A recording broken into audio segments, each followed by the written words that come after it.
One, you're live. It's on George. We got the song, right, bro? No song? No, it's okay. Hey, thank you everyone for waiting, guys, in the chat. We are live now, Americanos. This is the Thursday episode. We do have a full panel. Our boy Anthony is going to be absent because he's flying to Texas to watch his son graduate from the Air Force. So we're wishing our boy Anthony safe travels and congrats to his son out of Salem. He's actually doing the Tim Pool show out in the East Coast. But we do have a full panel. Thank you guys for waiting in the chat. We're running a little bit on some Mexican time, but it's all good. We're ready to go. Haley, first time co-host, ready to rock? Yeah, let's do it. Do you want me to introduce myself like I always do? Yeah. Hi, I'm Haley Gomez. I'm an investigative reporter in California. Okay, you know what, Jorge? Thanks so much. Can't wait to do this entire show with you. Investigative reporter in California for the Daily Signal and Lincoln Media Foundation. And we got two guests in the building. My man to the left, Adam, welcome in. Hey, thanks for having me. Appreciate it. Who are you, sir? So, Adam Garcia, been in law enforcement for the past 24 years in the LA area, and so just came out here, just kind of excited to be here. You actually kind of got. I was talking to Haley and Joey earlier how you kind of got me on my start back in 2020 when we did that podcast together during the Newsom recall and stuff like that. Oh, that was a lot of fun. And got me on Tucker Carlson and Fox and Friends and all that kind of stuff. So. That was a fun time. Yeah, so we'll talk a lot about that era and everything. But yeah, Adam, thank you for coming in. You're going to give us the law enforcement perspective on some of the stories and issues we're talking about. Also, Joey, first time on the show. Thank you for coming. Yeah, hey, my name is Joey Tuccio. I am an animal rescuer, mostly in the Skid Row area, and I've been doing it for 3 years. Thank you. Well, gentlemen, thank you guys, everyone, for being here today. Joey, I did want to kind of start off actually on that issue. And just for some context, so when Spencer ran, that created a lot of momentum on, first, the homeless. I believe that Spencer Pratt, he kind of broke through the political zeitgeist where people who maybe didn't care about politics, the local level, were finally engaged for the first time, which I found fascinating. And in that kind of conversation with Spencer always highlighting the homeless issue, then came about the dogs on Skid Row. And kind of talking to me about some of the work that you've been doing, just for our audience who might not have heard about you. And then we'll actually be playing some of your videos and clips too. Yeah. Well, yeah, I mean, Spencer brought so much attention to Skid Row. And one story I like to say is maybe a few months ago, we did an adoption event to spotlight the dogs on Skid Row. And this is before Spencer was really in it. And 3 people showed up. Then Spencer was really vocal about it, and then he actually supported our next adoption event, and over 200 people showed up. And people are always saying we didn't even know that there were animals on Skid Row, let alone animal abuse on Skid Row. And so, yeah, I've been going for 3 years. One day, a rescue friend now told me, can you go to Skid Row and check on these dogs? And I've never really been to Skid Row before.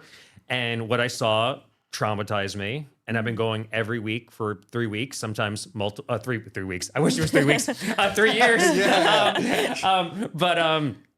I've been rescuing dogs so far. And I'm a volunteer. It starts with one today. And we rescued probably 200 dogs at this point. Everything from dogs with their eyes glued shut, their privates glued shut, purposely broken legs, dumped, force-fed drugs. I mean, everything.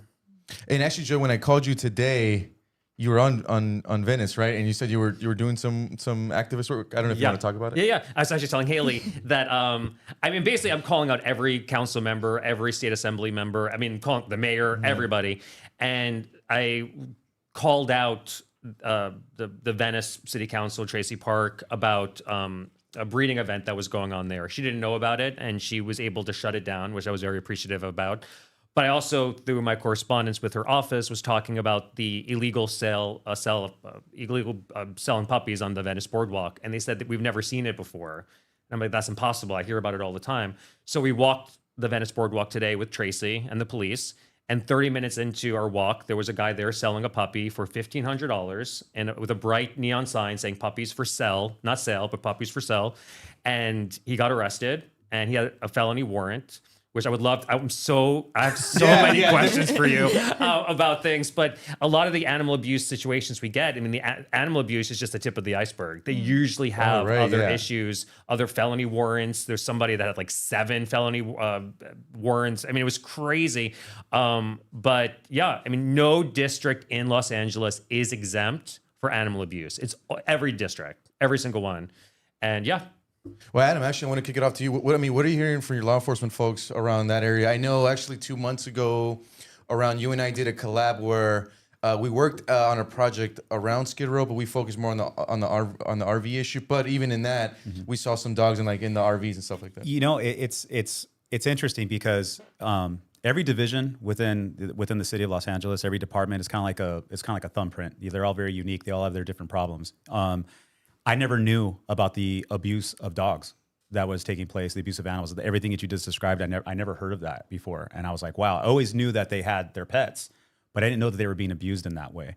In terms of what law enforcement is doing about it, man, you know what? Sometimes, I mean, just first, how do we just deal with the homeless in general? How do we go ahead and get these people housed? How do we get them off the streets? How do we get them services? Right now, the problem has gotten so big. It's like, okay, what problem do we solve first? And even if you go ahead and start addressing that problem, you still have 10 others that are lingering right behind it.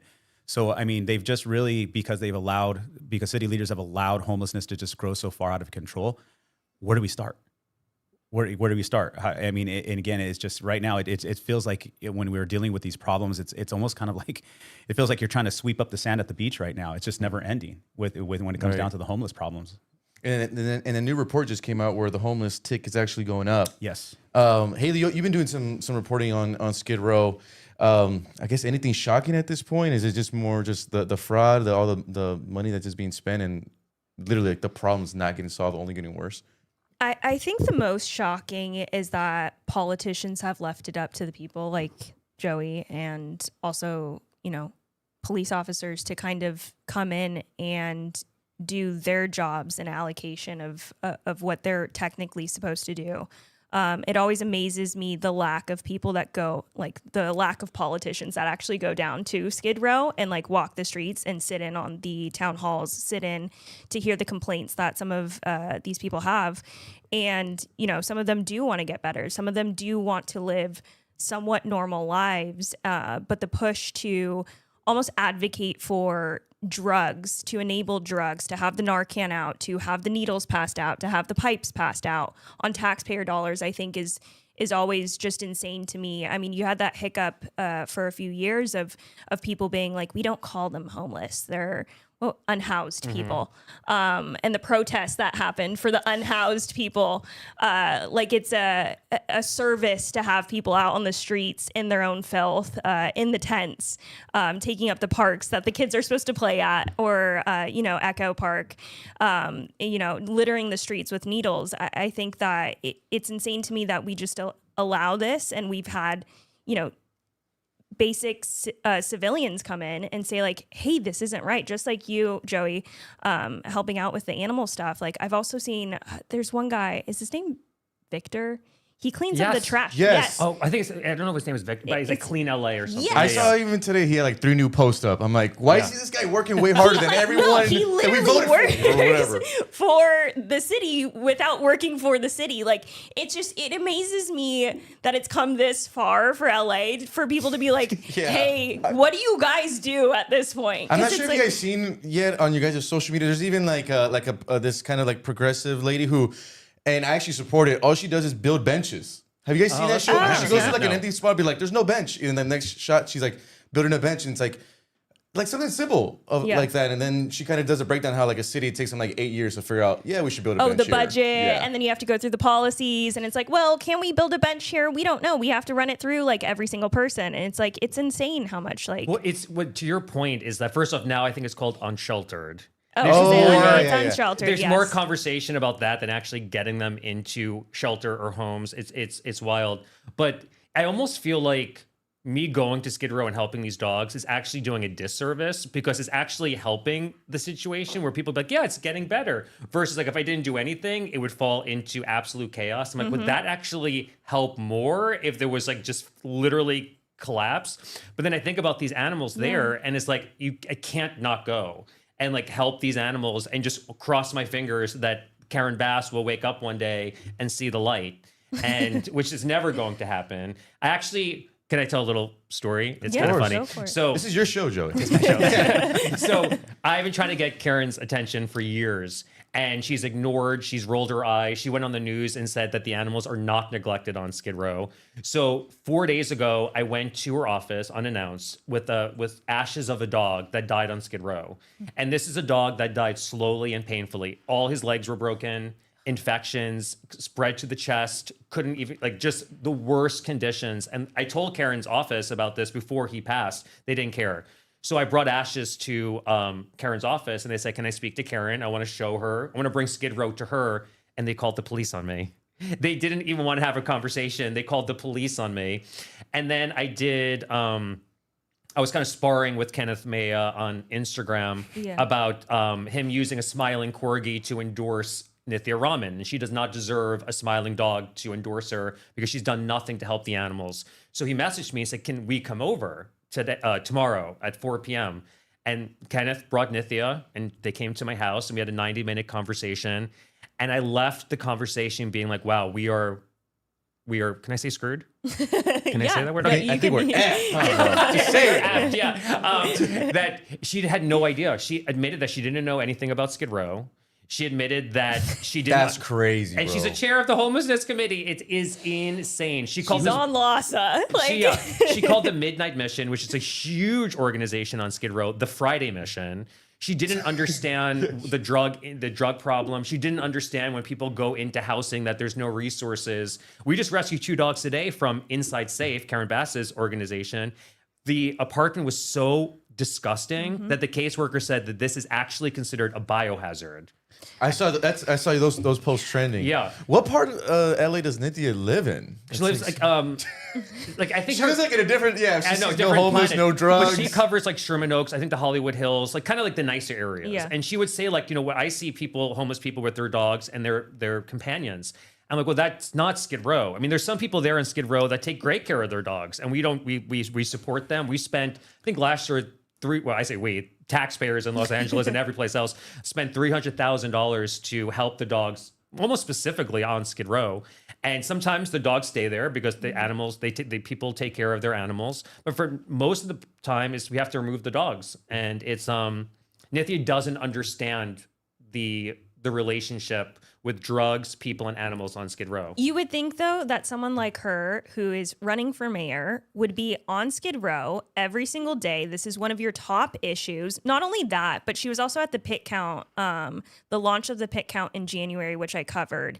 And she was advocating for more money because she knew that they were about to lose money. And she was like, we need more money so we can build more houses so that we can put these people in the houses. She's on LASA. Like, you would think, a logical person would think, oh, if I'm going to represent all constituents within LA, one of our big issues is homelessness on Skid Row. But no, like they just don't. They live in like La La Land, which I don't even think she went out to. I don't know if she came to speak at the pit count, but like I don't know if she actually went to go count, because the way that they count was absolutely stupid. Like, she lives in Orange County or something.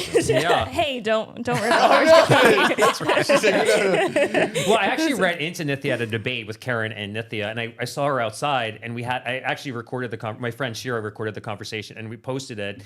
And I asked, why are you ignoring the animal crisis? And she said, I've been working. And then she said, I'm like, well, what about the animal shelters? And she said, I've actually never been into an LA City animal shelter in all her years in city council.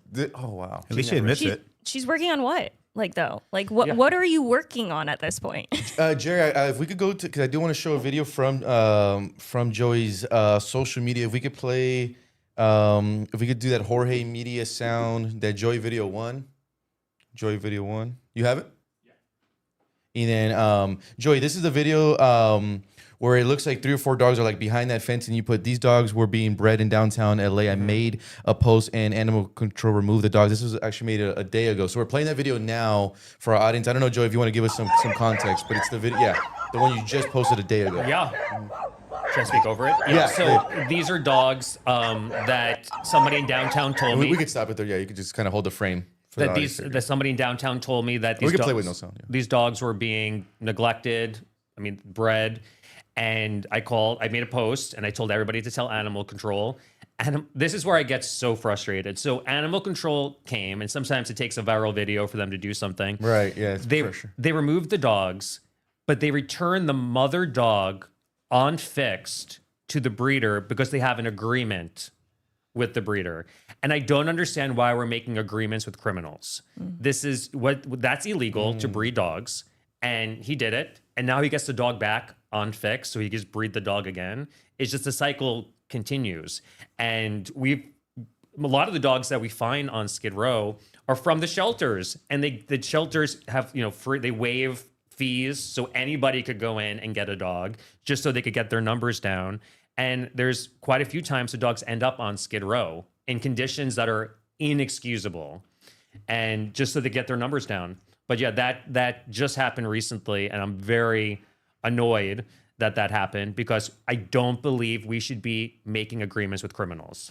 Joey, is there any local politician in LA that's at least listening to you, taking your calls? Is there anyone at all?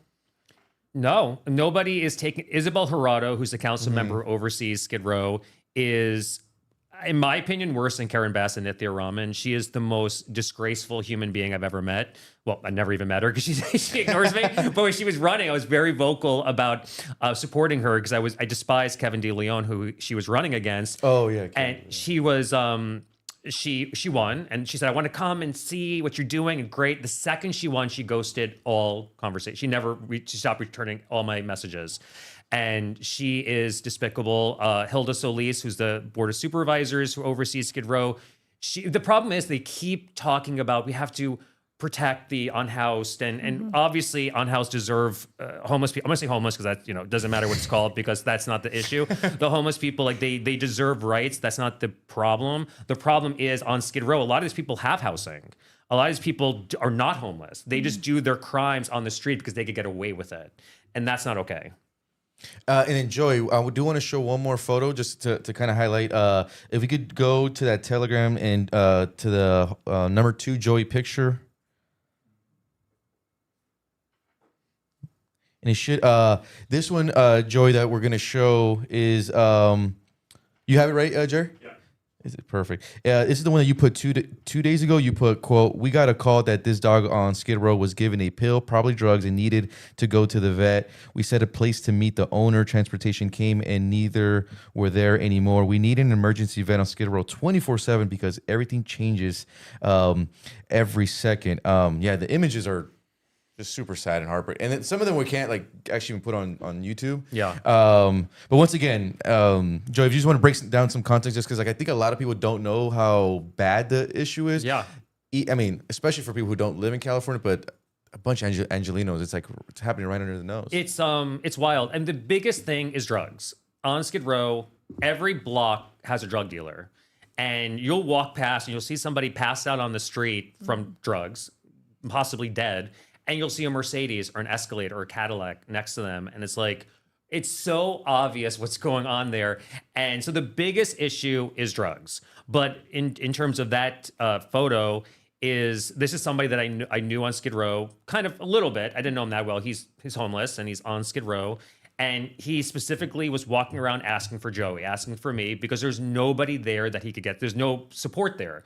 So, but the problem on Skid Row is that everything changes so fast. You'll see a dog on Monday, and then on Friday, the dog is dead. You'll see a dog on a Saturday, and on the next weekend, the dog has changed from this owner to this owner to this owner. They don't even know where the dog is. The dog got hit by a car. It's just absolute chaos. And people getting shot. I mean, I'm just speaking for the animals, but you'll go and you'll hear stories about, oh yeah, this person got shot 5 times in the chest. This person jumped off a building. This person, they just with swords just started macheting each other. And you don't hear about it because the city has put the wool over our eyes and made it seem like everything's fine or that it doesn't even exist. And even on Skid Row, we were talking before about people feeling, the sober ones feeling like they need help. is that they feel just like this is the forgotten land of people and animals. And the city just pushes them there, whether they come from across the borders and they just say they promise a better life and they just throw them onto Skid Row. There was a woman there a bit ago that I was going around and I'm like, what do you need? And she didn't speak English. What is one thing you need right now that you don't have? And her answer, it's just two infant children. And I have goosebumps just thinking about it because it's so horrendous. The one thing she needed was water. And she didn't even have water for her children. And that is inexcusable that the city lets this happen. And we had to give her water. And it's heartbreaking. And I don't even know what happened to those children. I'm terrified to even know what happened to those children. But the city has done a tremendous job hiding the truth from the public. And we are bringing it to light. This is insane.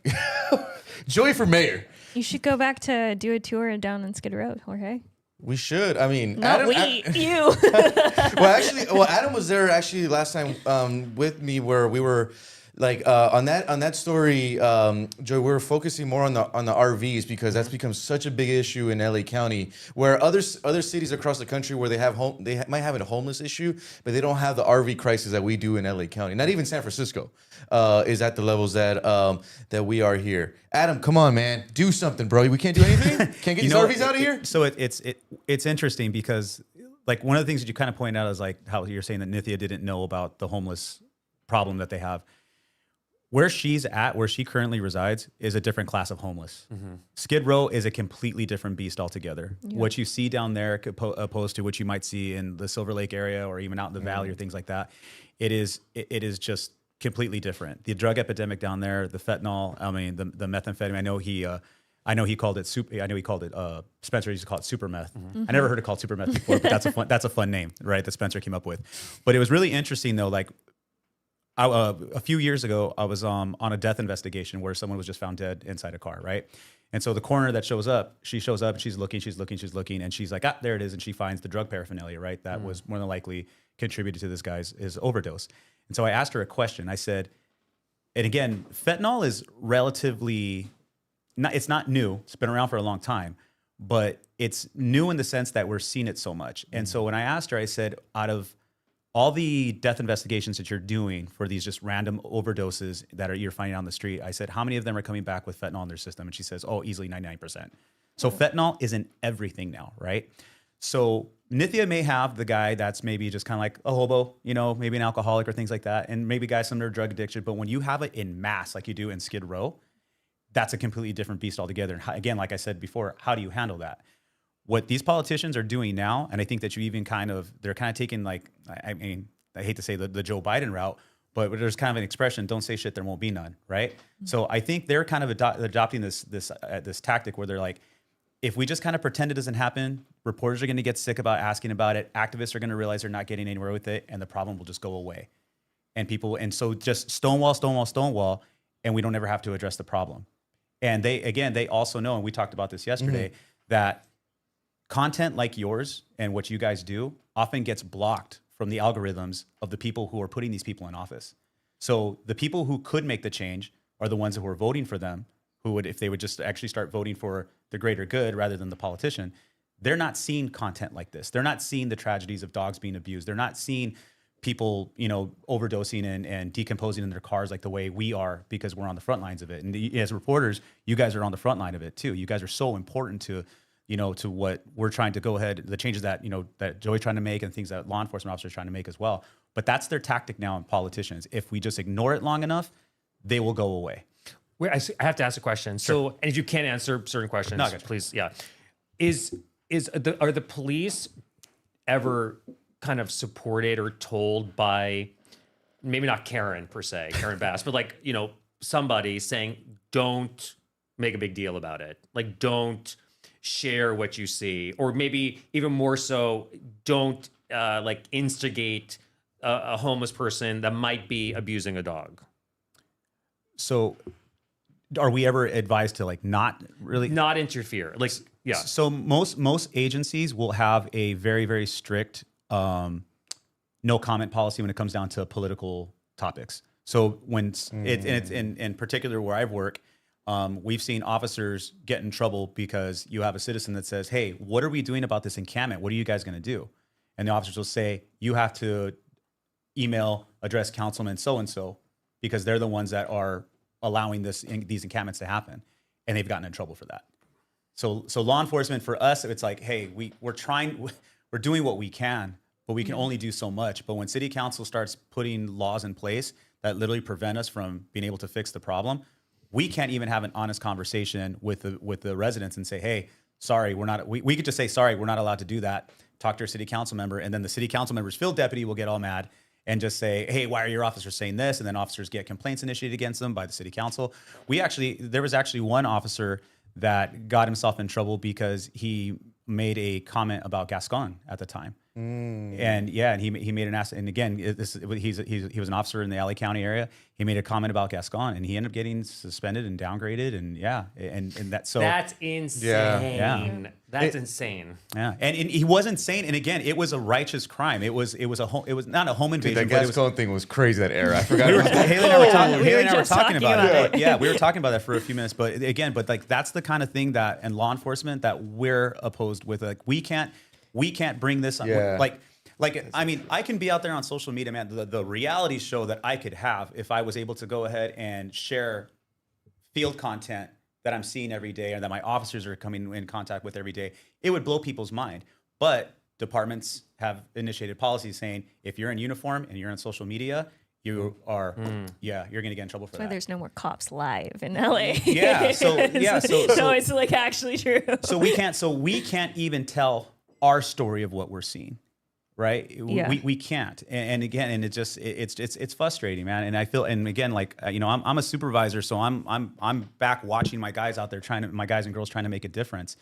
And the Gascon era was just crazy. Holy shit! I mean, that was just insane. The amount of the recidivism that actually you could murder someone and be out by Monday. Well, that's what I was going to say. Can you touch about the policies? Because I think a lot of people, they get frustrated with the cops. I think oftentimes because they're like, you're not doing anything. And it's like the policies that were enacted by the state, like the laws that were passed by the state really hold your hands tied oftentimes. So Jorge and I actually talked about this 5 years ago or 6 years ago now. Yeah. 2020. We were talking about AB 109, Prop 47, and Prop 57. I was really just learning about Prop 47 today. Yeah. Funny thing about it, you know who co-authored Prop 47?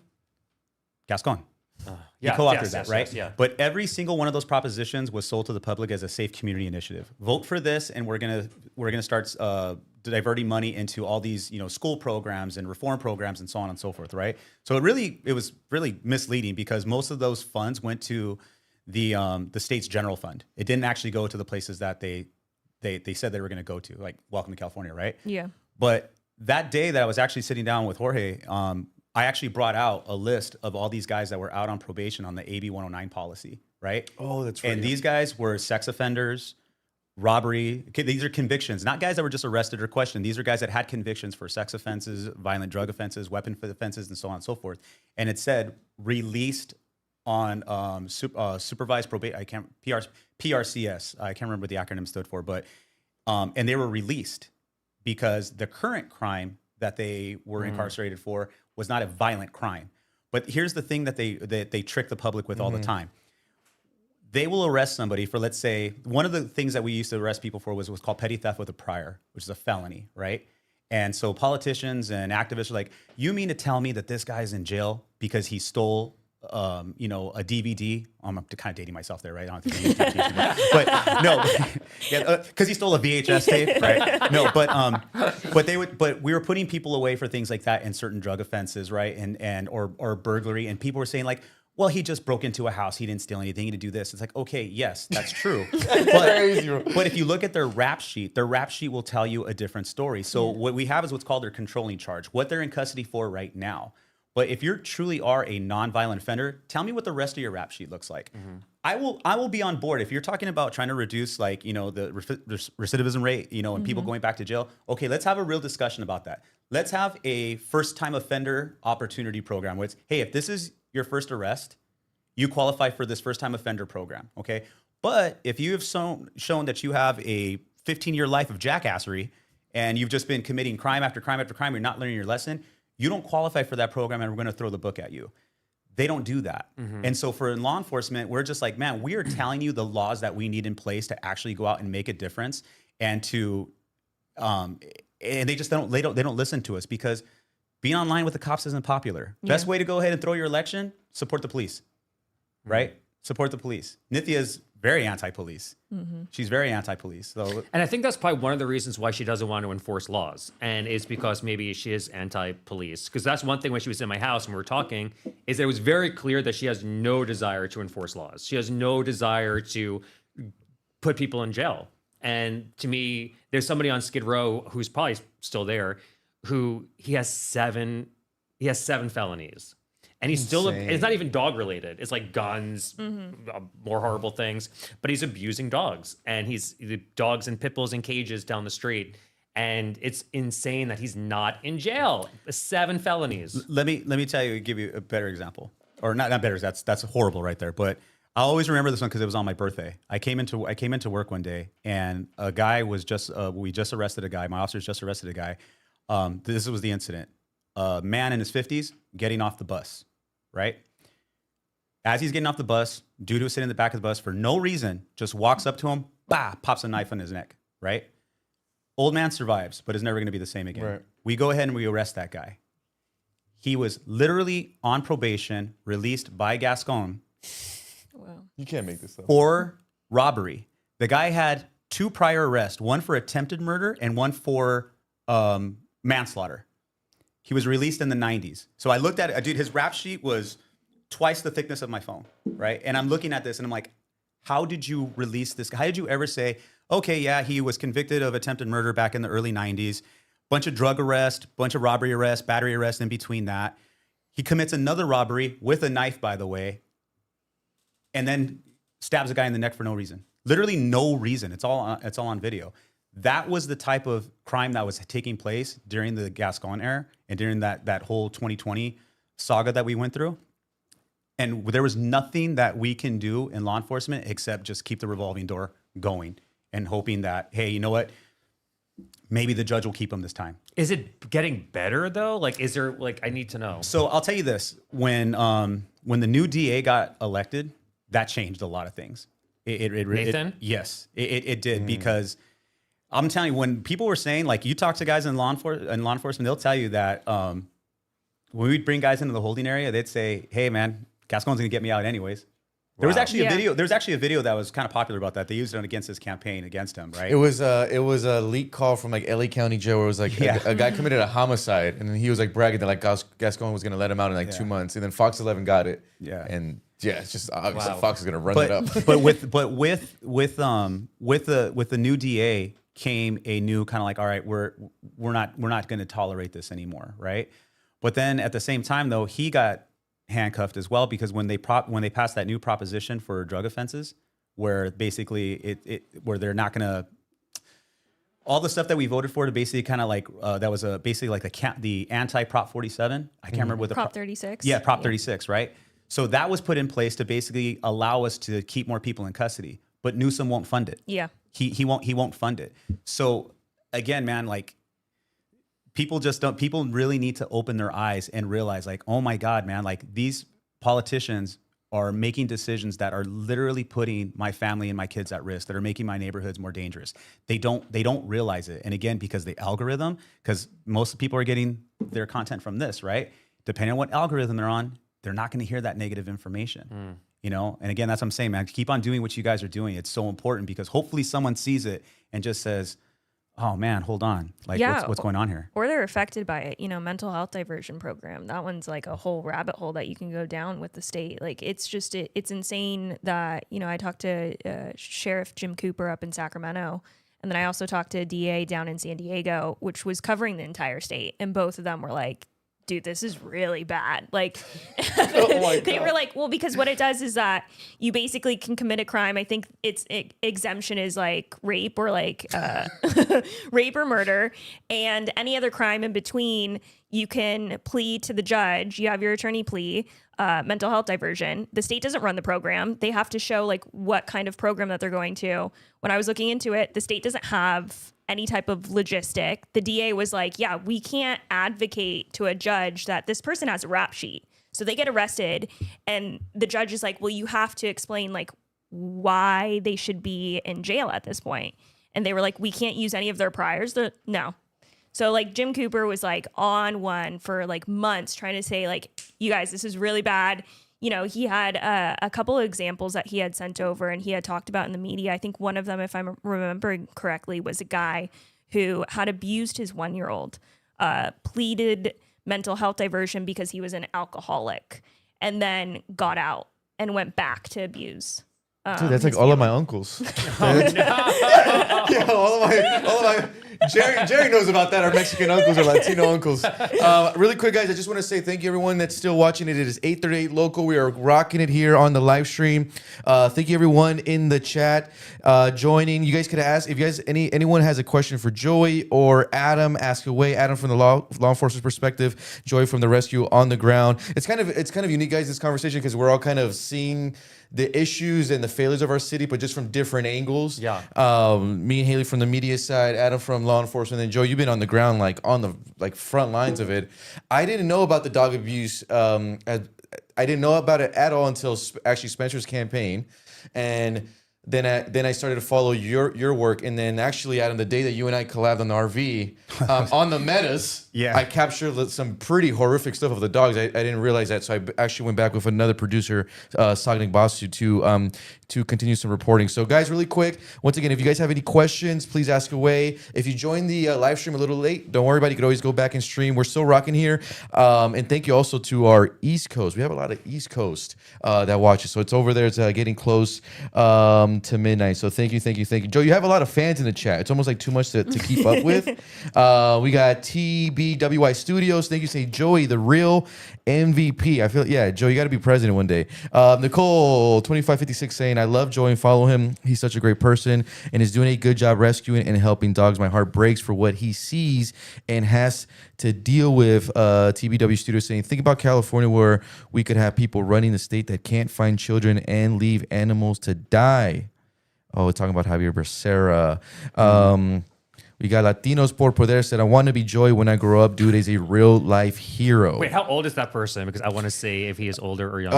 Well, he actually was on our show, and he's like a 4-year-old grown man. Wait, who is it? The Latinos por Poder. They did like a lot of social media for Spencer. Oh yeah, of course. Yeah. So we had him on. I think I 2 love weeks. him. Yeah, he's awesome. Yeah. So thank you guys. Pennywit saying East Coast. Yes, thank you guys. We love our East Coast listeners. We got Richard Sweet 7842 says, question for the police officer: is it worth joining LAPD? My friends and I are talking about it. What do you think, Adam? I think That was that the politically correct answer. so you know what? I'll say this, man. You know what? I actually, when people say, ask, thank you for your service, and I remember I was always thinking, like, man, I always kind of made me feel like just always say thank you, right? And then I remember hearing this World War II veteran. It was an interview from World War II veteran, and he said, when people would say thank you for your service, he'd say, you were worth it. Oh my God, and, that's so sweet. And again, you think about what World War II veterans went through, right? They were greatest generation. And the one thing that I can tell you is this, man, is that you go through a lot of highs and lows emotionally in this department, but every now and again, man, you're able to really make a great change in someone's life. Whether you saved a domestic violence victim, you removed an abused child from an abusive home, saved, dogs, from taking down animal cruelty, dog ring or something like that. You can honestly make a great. You could honestly have a great impact in people's lives. And the way I kind of like when I was training younger officers, one of the things that I would tell them, I said, you know what? If you come to work every day with goodness in your heart, understanding there's going to be a lot of bad days, but there's going to be a lot of good days, you'll make a positive impact in at least one person's life. And if you can change at least one person's life for the better, then you can retire in a 30-year career and say, you know what, at least I made a difference in one. I mean, the reality is, I make angry videos and I'm on Skid Row, but I could never do what you do. I would be the first gunshot, I would be running the other way. Screaming, high pitched. But to answer that question though, for that, yes, Richard Street, it is worth it. Yeah, it is worth it. It is worth it. Yeah, so, sign up, find an agency that works for you. But it really is. It's not a job; it's a calling, and that's the best way. And again, people are worth it. Because what year did you start, Adam? 2002.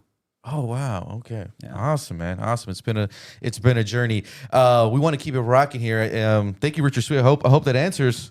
Hope we see you in an LAPD uniform next week, bro. I mean, one thing I want to say too that's important is that, like, being on Skid Row and doing this, my initial frustration was like, why is the police not doing anything? And then when I talked to a sergeant there, I mean, basically echoing what you were saying, is that there's so many, and often ridiculous parameters that police have to face. And there are organizations on Skid Row that prevent them from doing their job and prevent you from doing your job, and they make it so much more complicated than it needs to be. So when I came early on in the department, we used to have, and again, this is to tell you that how strong the law can be, but you have to have strong politicians that are willing to go ahead and enforce it, right? So one of the things that we actually had back in the day was called gang injunctions, right? Where we basically made it illegal for specific members of certain gangs to be able to congregate in groups of 2 or more, right?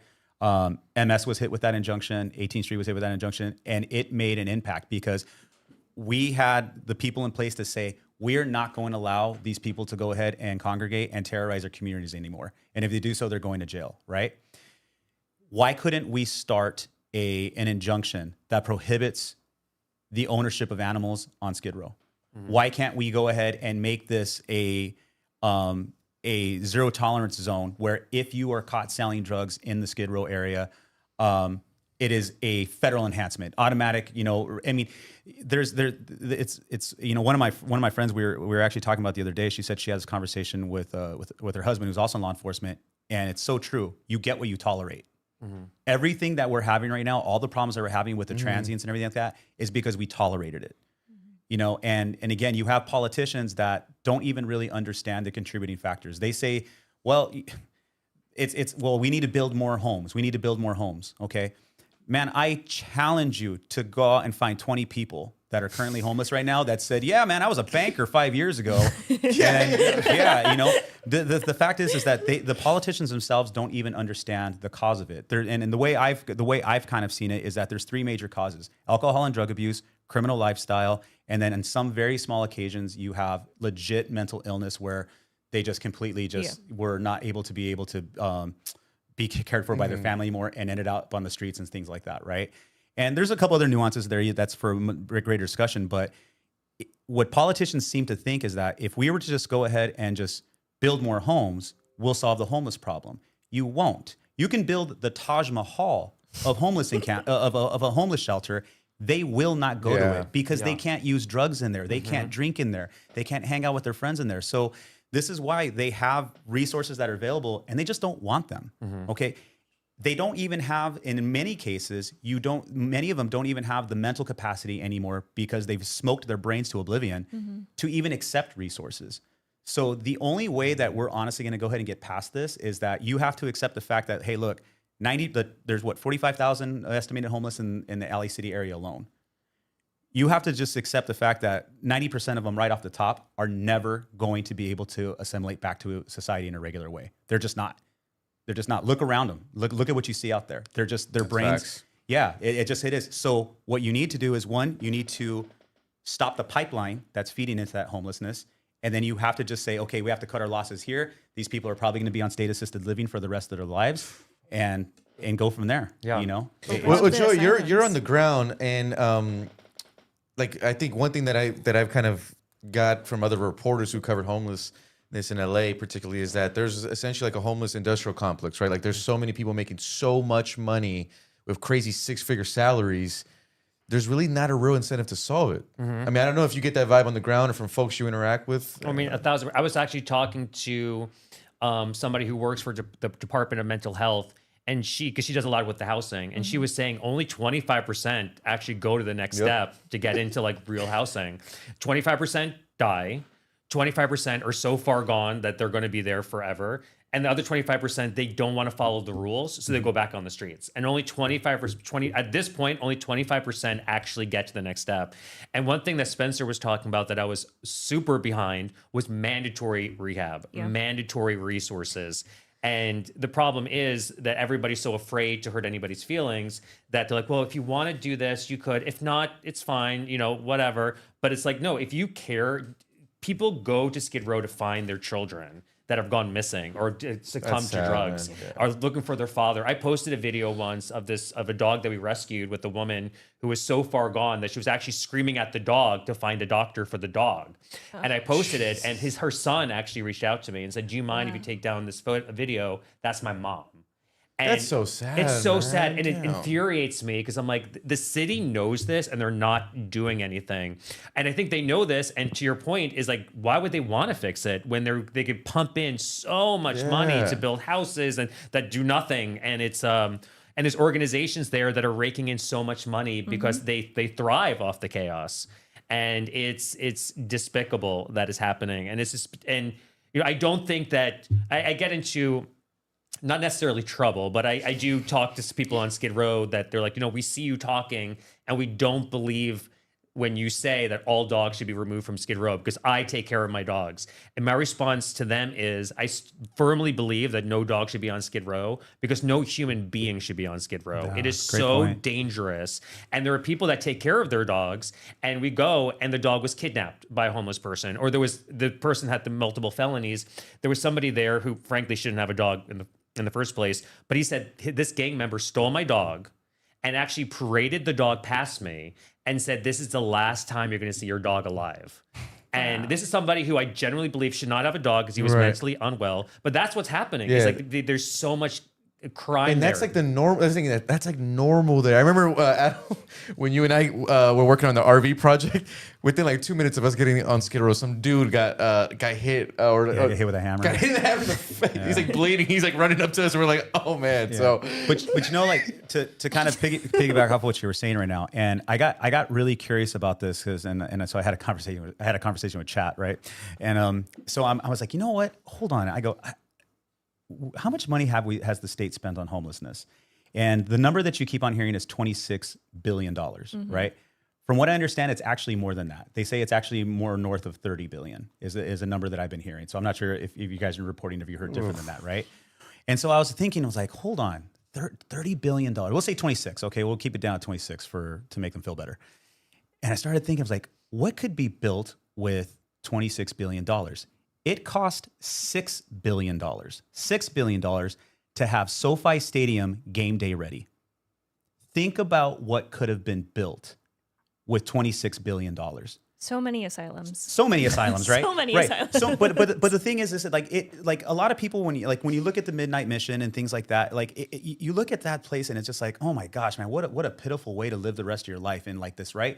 But imagine if they were actually to utilize that $26 billion to build something that's not just a warehouse with bunks in it, but a true beacon of hope, right? Something like a facility where people can say, I can live there. I can have resources. I can get medical care. I can get psychological help. I can get help with my drug addiction. Imagine what could have been built with $26 billion. You could have built a facility the size of SoFi Stadium 3 times. And where is it? Where is it? Yeah, that's insane. That's so infuriating to me. Yeah, there's actually on Skid Row, there's 2 wine guards, and wine guard is, the first one is horrendous. It's basically a jail. The second one is actually really nice, but the problem is, I think you were saying it before, is that these people, they from Skid Row, they go into housing on Skid Row, and what happens when you walk out and when you want to get off drugs? You're literally forced, like the second you walk out the street, this person's selling drugs, this person's doing drugs, there's drugs on the street. It's impossible to get off drugs when you're addicted to it, and everywhere you turn, you're reminded that I could get drugs like this. Yeah. really, Jerry did want to show, because we are talking about housing and everything. Play this video that I'm about to send. Jerry, and then just for the context panel, this is from independent reporter. He's been doing like a really good job of going to like all the I think it's from Project Home Key, and he's been going to like all the places where like Newsom has like a $25 million deal, and it's like there's like no one living in there. It's like a rundown, janky hotel. It's all this stuff. Can we play that video really quick, Jerry? Just for the audience, and then we'll. Is it Eric? Quality Inn Motel, where 77 units have been dedicated to house the homeless. Okay, and it's just beautiful amenities. Okay, I love how he's lovely sarcastic. construction, and this is due to the beautiful effort of Gavin Newsom in his new initiative, Project being Home serious. Key. No, I can't Grants, see it. essentially free money to people in real estate, high-density housing, motels, hotels, construction companies, and other entities that promise to solve the homeless crisis in California. So Gavin Newsom's been doing a bang-up job. I know he's getting a lot of slack. That's why I'm here today, to bring out the truth and to show you that Gavin Newsom is not just gaslighting everyone, okay? He hasn't just been lying for his entire career. All this money is housing the homeless. Unfortunately, this place was found to be fraudulently embezzling funds into personal accounts of Cody Holmes and Andrew Myers. They basically got $25.9 million to renovate this place and do 77 units for homeless people, which comes out to about $350,000 per person. We could stop it right there, Jerry. Nothing was done. But even listening to that guy's like, how are they gonna find 70? Like you said, Adam, challenge anyone. Go find 20 people to accept housing. They're really gonna put 77 people in here. So that was a funny video by Eric because I love that he was using sarcasm. But yeah, as you guys can see, our supreme leader Newsom is running things quite smoothly. Yeah, but are we getting much better though? Oh no, of course not. But you know what? And I'll say that, and I'm not sure if we're segueing into that right now, but I think Becerra is going to be much worse. I'm on your train. Yeah. Yeah. I mean, I think he's worse. more of a puppet than an actual. Newsom's gearing up for 2028, regardless of what he wants to say yet. But he's always been someone that's calculated within the way that he works in politics. Becerra, to me, is more like, he's not as old as Biden, but he is, in a way, a puppet to the puppeteer. And who that puppeteer is going to be, we don't know quite yet. My guess would be some type of Newsom's aides are going to, go in there and fulfill the plan that still have the stronghold on California. I actually forgot to send in the video of him running away from the journalist. No, didn't you post that today? We were so Joey focused. I saw about that. But in terms of the housing, I mean, it's so true. It's like you go to Skid Row specifically, and a lot of them don't want housing. Or I've just heard recently where they will go into housing and they'll put a tent in the house. Like they're so accustomed to it. And again, a lot of people on Skid Row, they have some sort of housing, but they would rather do what they do on the streets and sometimes never go back to their housing. And it's crazy. But one of the big thing I want to talk about too is that the caseworkers in the housing, they're basically instructed to say, don't say what happens inside these walls. That includes animal abuse, dogs that are left there for days and days while somebody goes out to look for drugs. Because the second they walk in, and this is the same for this, there's something called the Skid Row Care Campus on Skid Row. I think it was $26 million to create this care campus where it's, people go and sometimes they leave their dogs there. Sometimes they just go to kind of relax for a second. They could also go and get pipes and needles and everything, which I'm firmly against. So firmly against. But the second you walk in, now they're a client. And now you can't tattle on them. You can't tell the police. And sometimes the police can't even go into these places, even if something is going on. And instead of building housing, I don't think anything's going to be changed if they don't stop the flow of drugs into Skid Row.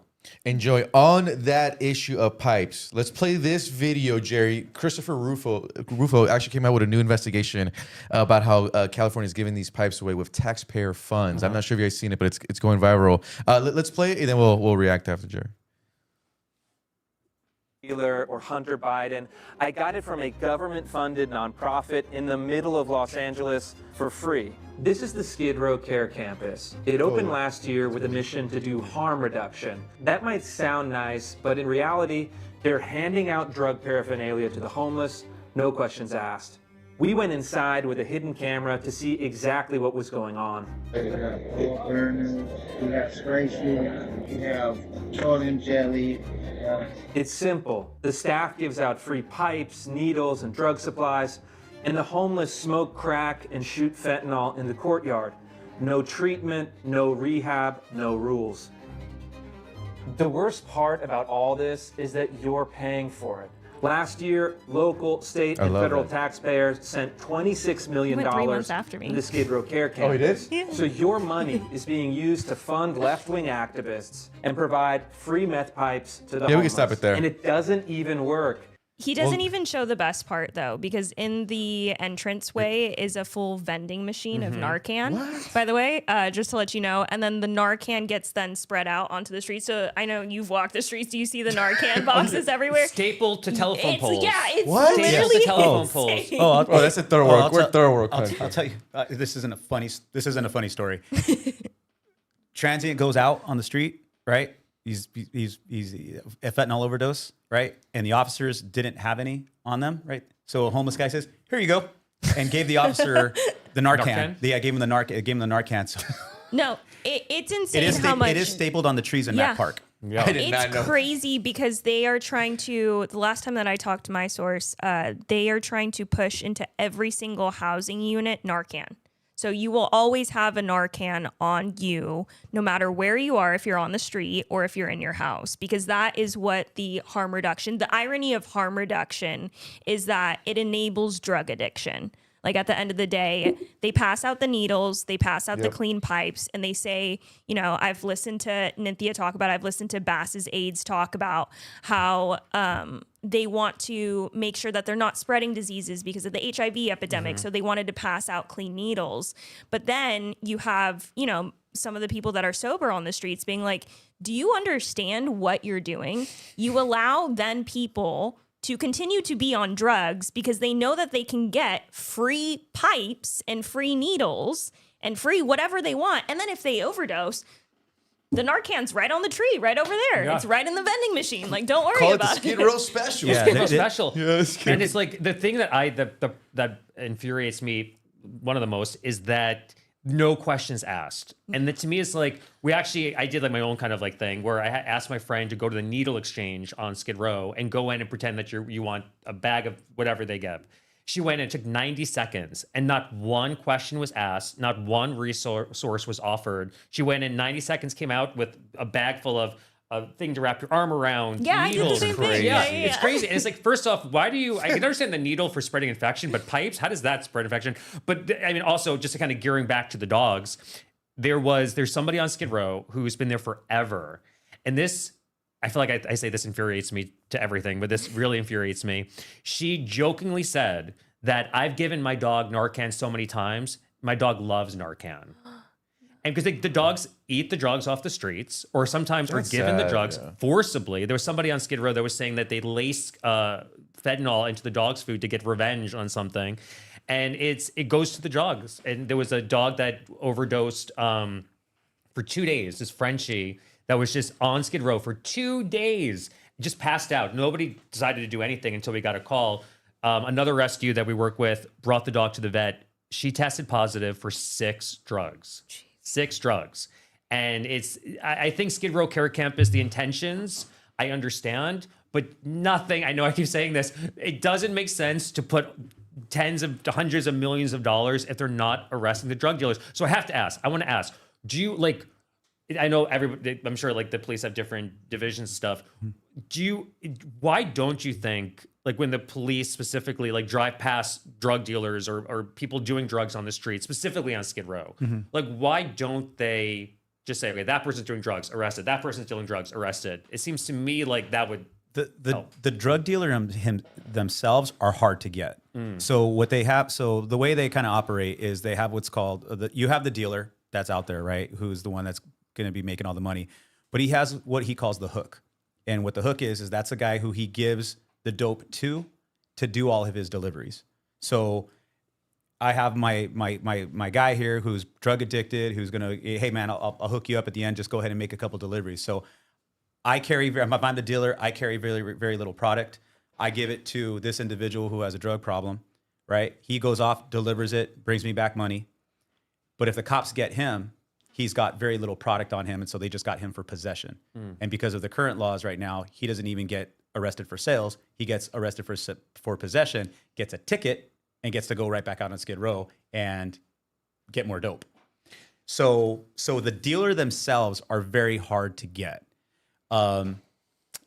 They're smart, man. I mean, that's why it's very hard to. And then it requires a lot of a lot of operational movements in terms of getting undercover officers, and it's a big project. And I It's just see the not- sweeps happening with MacArthur Park, like at this point, almost daily. And and I was talking to Bill Assayi about it. I'm like, why don't you go 5 minutes to Skid Row? And I get very vague answers, and I'm not sure why there's not sweeps on Skid Row, because it's such a big epicenter for drugs. So I don't know. I mean, maybe that's the reason. But well, I mean, the thing is like when they went into Mac Park, that was part of that wasn't random. That was part of a much bigger operation and when they did the news conference, this was something that they actually, I believe that they worked with the local agency in that particular incident. So it was a multi-federal and local city operation, right? Where they did a lot of work, did a lot of what we call OPs, where they're just observing and finding out who the drug dealers are, who the players are, and so on and so forth. And when they got enough information, that's when they went ahead and they did that big old sweep, and it was very successuable. But man, there's someone right there to go ahead and take their spot. Yeah. You know? that is sweep after sweep after sweep. That's what I'm saying. It's like trying to sweep the beach, man. It's just like it's. And again, unless you go ahead and you pass a law, say, you know what, Los Angeles, this zone right here, you're doing federal time. We catch you with stuff. You're doing federal time, which is usually they do 80% of their time as opposed to doing county or state time, where it's a flash in the pan. And if, as long as you just keep on thinking, the penalty ain't that bad, I can deal with it. I've done a year before, whatever. What's the deterrent? Yeah. You know, so You have to have punishment for your consequences in order to have them understand that there's fear in some sense. Yeah. That's the thing. There's no. I feel like fear on this Skid would Row. not operate like if like just In a normal state. Well, yeah, but like Just any kind of But normality. just like I feel like if we somehow, for crazy example, but elected like DeSantis to be mayor of LA for like a week, he would like solve it in a week. In a civilized state, no one would allow this. I was very disappointed. Joey, I'm from the Antelope Valley in Palmdale, and my mayor up there went viral, RX Paris, because he said we should shoot homeless people. I don't agree with that. That's That's not what you said last time. But he's still mayor. She's like, but he's still mayor. So I mean, I feel like people it's. I don't mean, think that's not a bad idea. Then I put the entire blame on the city and the drug dealers. Period. And I feel like I have a kind of a cold heart, but it gets warmed when I see mothers looking for their children or the vice versa, and they're just succumbed to drugs.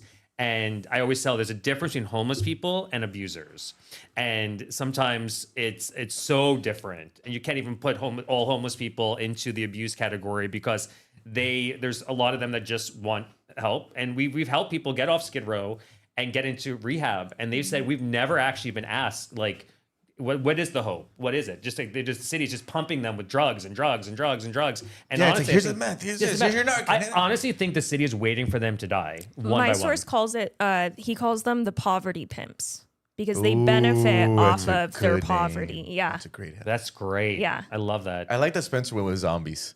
Yes. Yes. Yeah, I mean, look, I think Spencer brought a backbone and a spine that neither Nithya or Karen have. Oh. And and especially seeing Nithya in person at my house and talking for 90 minutes, it's like she had no solutions for enforcement, and Karen also has no solutions.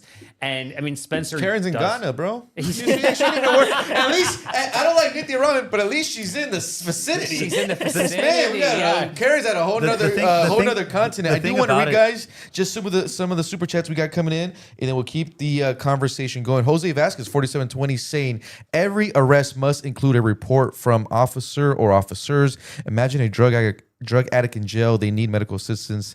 They'd rather keep them high on the streets. Thank you, guys. Thank you. Red Bear, thank you. With a $50 super chat. Red Bear saying, this really upset me about what is happening to the poor dogs.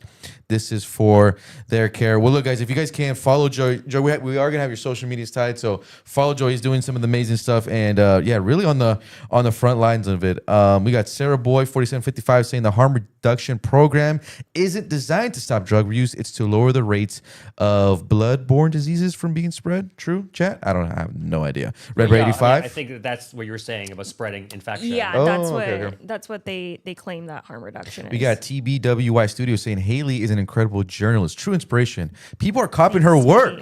Thank you. Hey. I appreciate that. Yeah. Well, it was funny because Rufo went into the same thing. Like we did the video on Daily Signal, and then like 2 months ago. later, he like that's funny. went into the pipes. Like We also got TVWY Studio saying Adam knows that Becerra is a closet homosexual. Interesting. Wait, Joey, it's a late night show. You don't have a late night show. wait, Yeah. who said that last comment? It's honestly, bro. It's people are watching right now. Yeah, Because I want to know which one of my buddies are watching this and they're going to be trolling me. Oh, okay. Yeah, that's why. Because It's actually one of our loyal listeners. So it's no one's. It's our people trolling you now. So, okay, yeah. yeah. But yeah. I love it. I love it. I mean, look, We keep it raw here, Joe. You know, keep raw, it- real. yeah. There's no Gay and corporate raw. script. Gay and raw. There we go. Yeah. Yeah. No, I love it. No, it's I appreciate everybody talking about the dog. Yeah, you have a lot more here, bro. I'll be here all day. But a lot of people are giving you credit for what you're doing.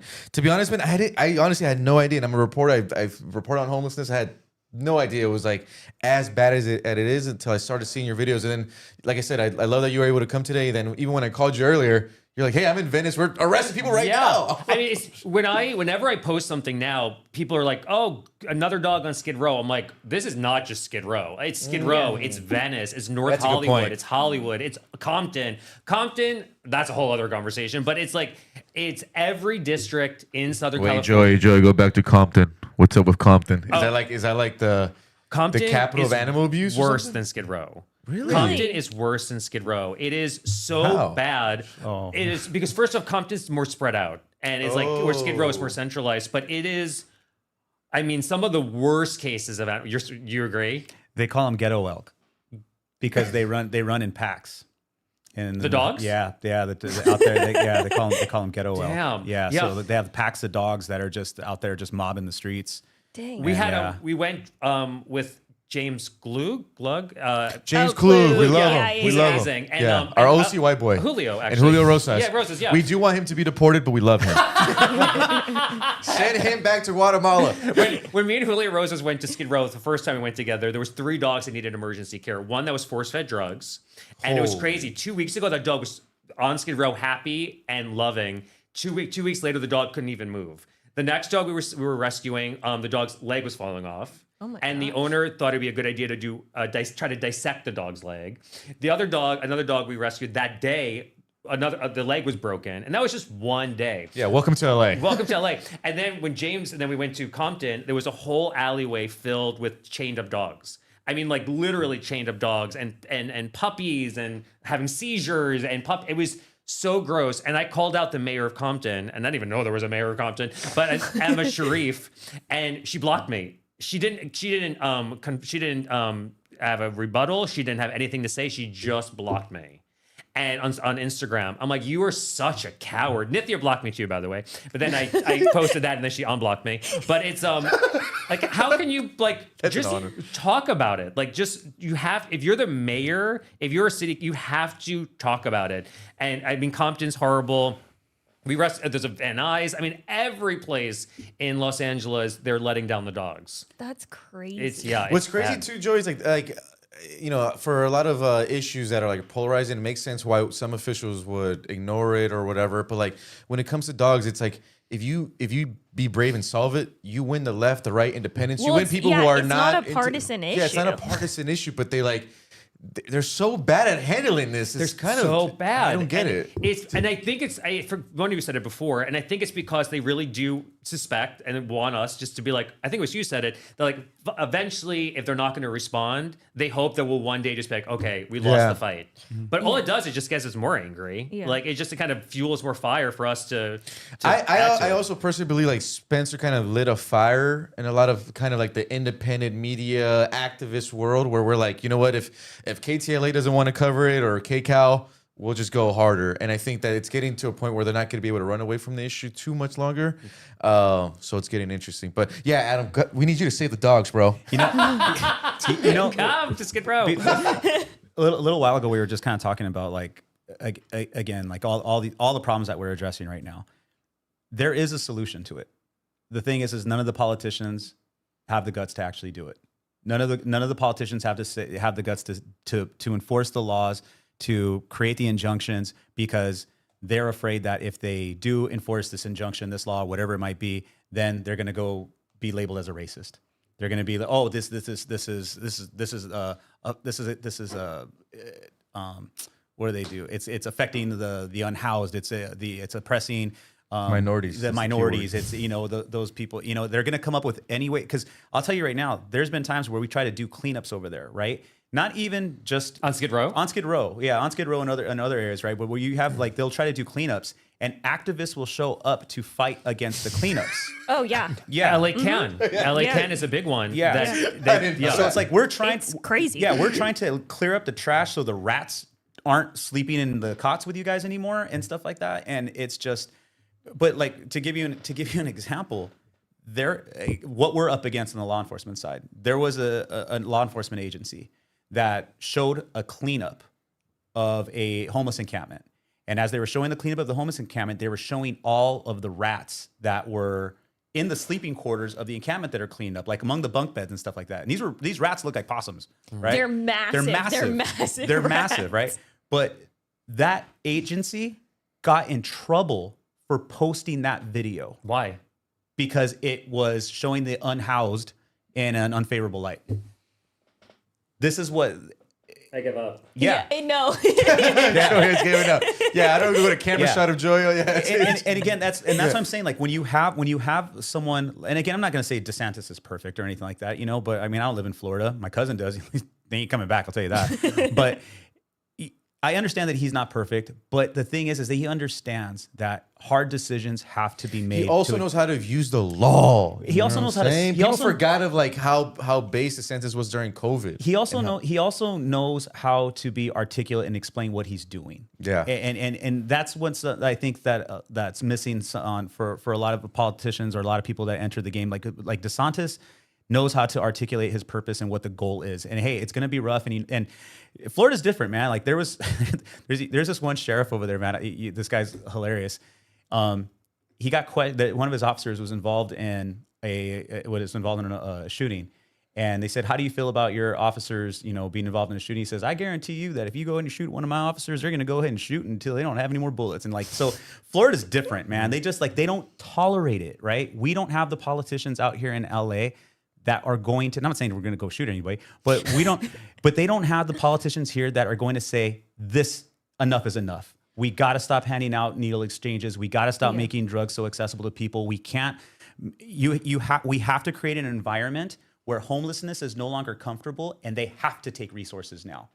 You give them, there was one rainstorm that came by that was really, really bad. Like it was like all over the news, like, man, this is going to wash people away, right? We opened up rain shelters. Nobody came. Mm-hmm. Nobody came. Was that recently? It was within the past couple storms that we had. Yeah. But nobody showed up to. Why? Because they're comfortable in their encampments. Mm-hmm. Yeah. Imagine saying, hey, you know what? We're going to build a massive facility, which we could have built with $26 billion, right? That would, wherever the hell that went. But imagine if they had a massive facility. You build a facility. And one of my buddies actually was working on a project where he says the Army Corps of Engineers can come out and actually erect a facility that could be livable within months, right? And house quite a large number of people. Why don't we establish that facility? And once that facility is open, you start creating systems. Hey, homelessness, encampments, no longer allowed here in this area. Those are the resources. You can sleep on the street if you want to, but you can't do it with a tent. Yeah. Right? And you have to create an environment that is uncomfortable for them. So they're like, well, man, I don't want to be out here in the rain and I don't want to be out here in 100-degree weather, but there's air conditioning over there and maybe my life might get right. You have to create an opportunity for them, and it's not being done because they're allowed to just fester in their drug addiction. To the politician point, I think a lot of politicians in California have not been shamed for what they do.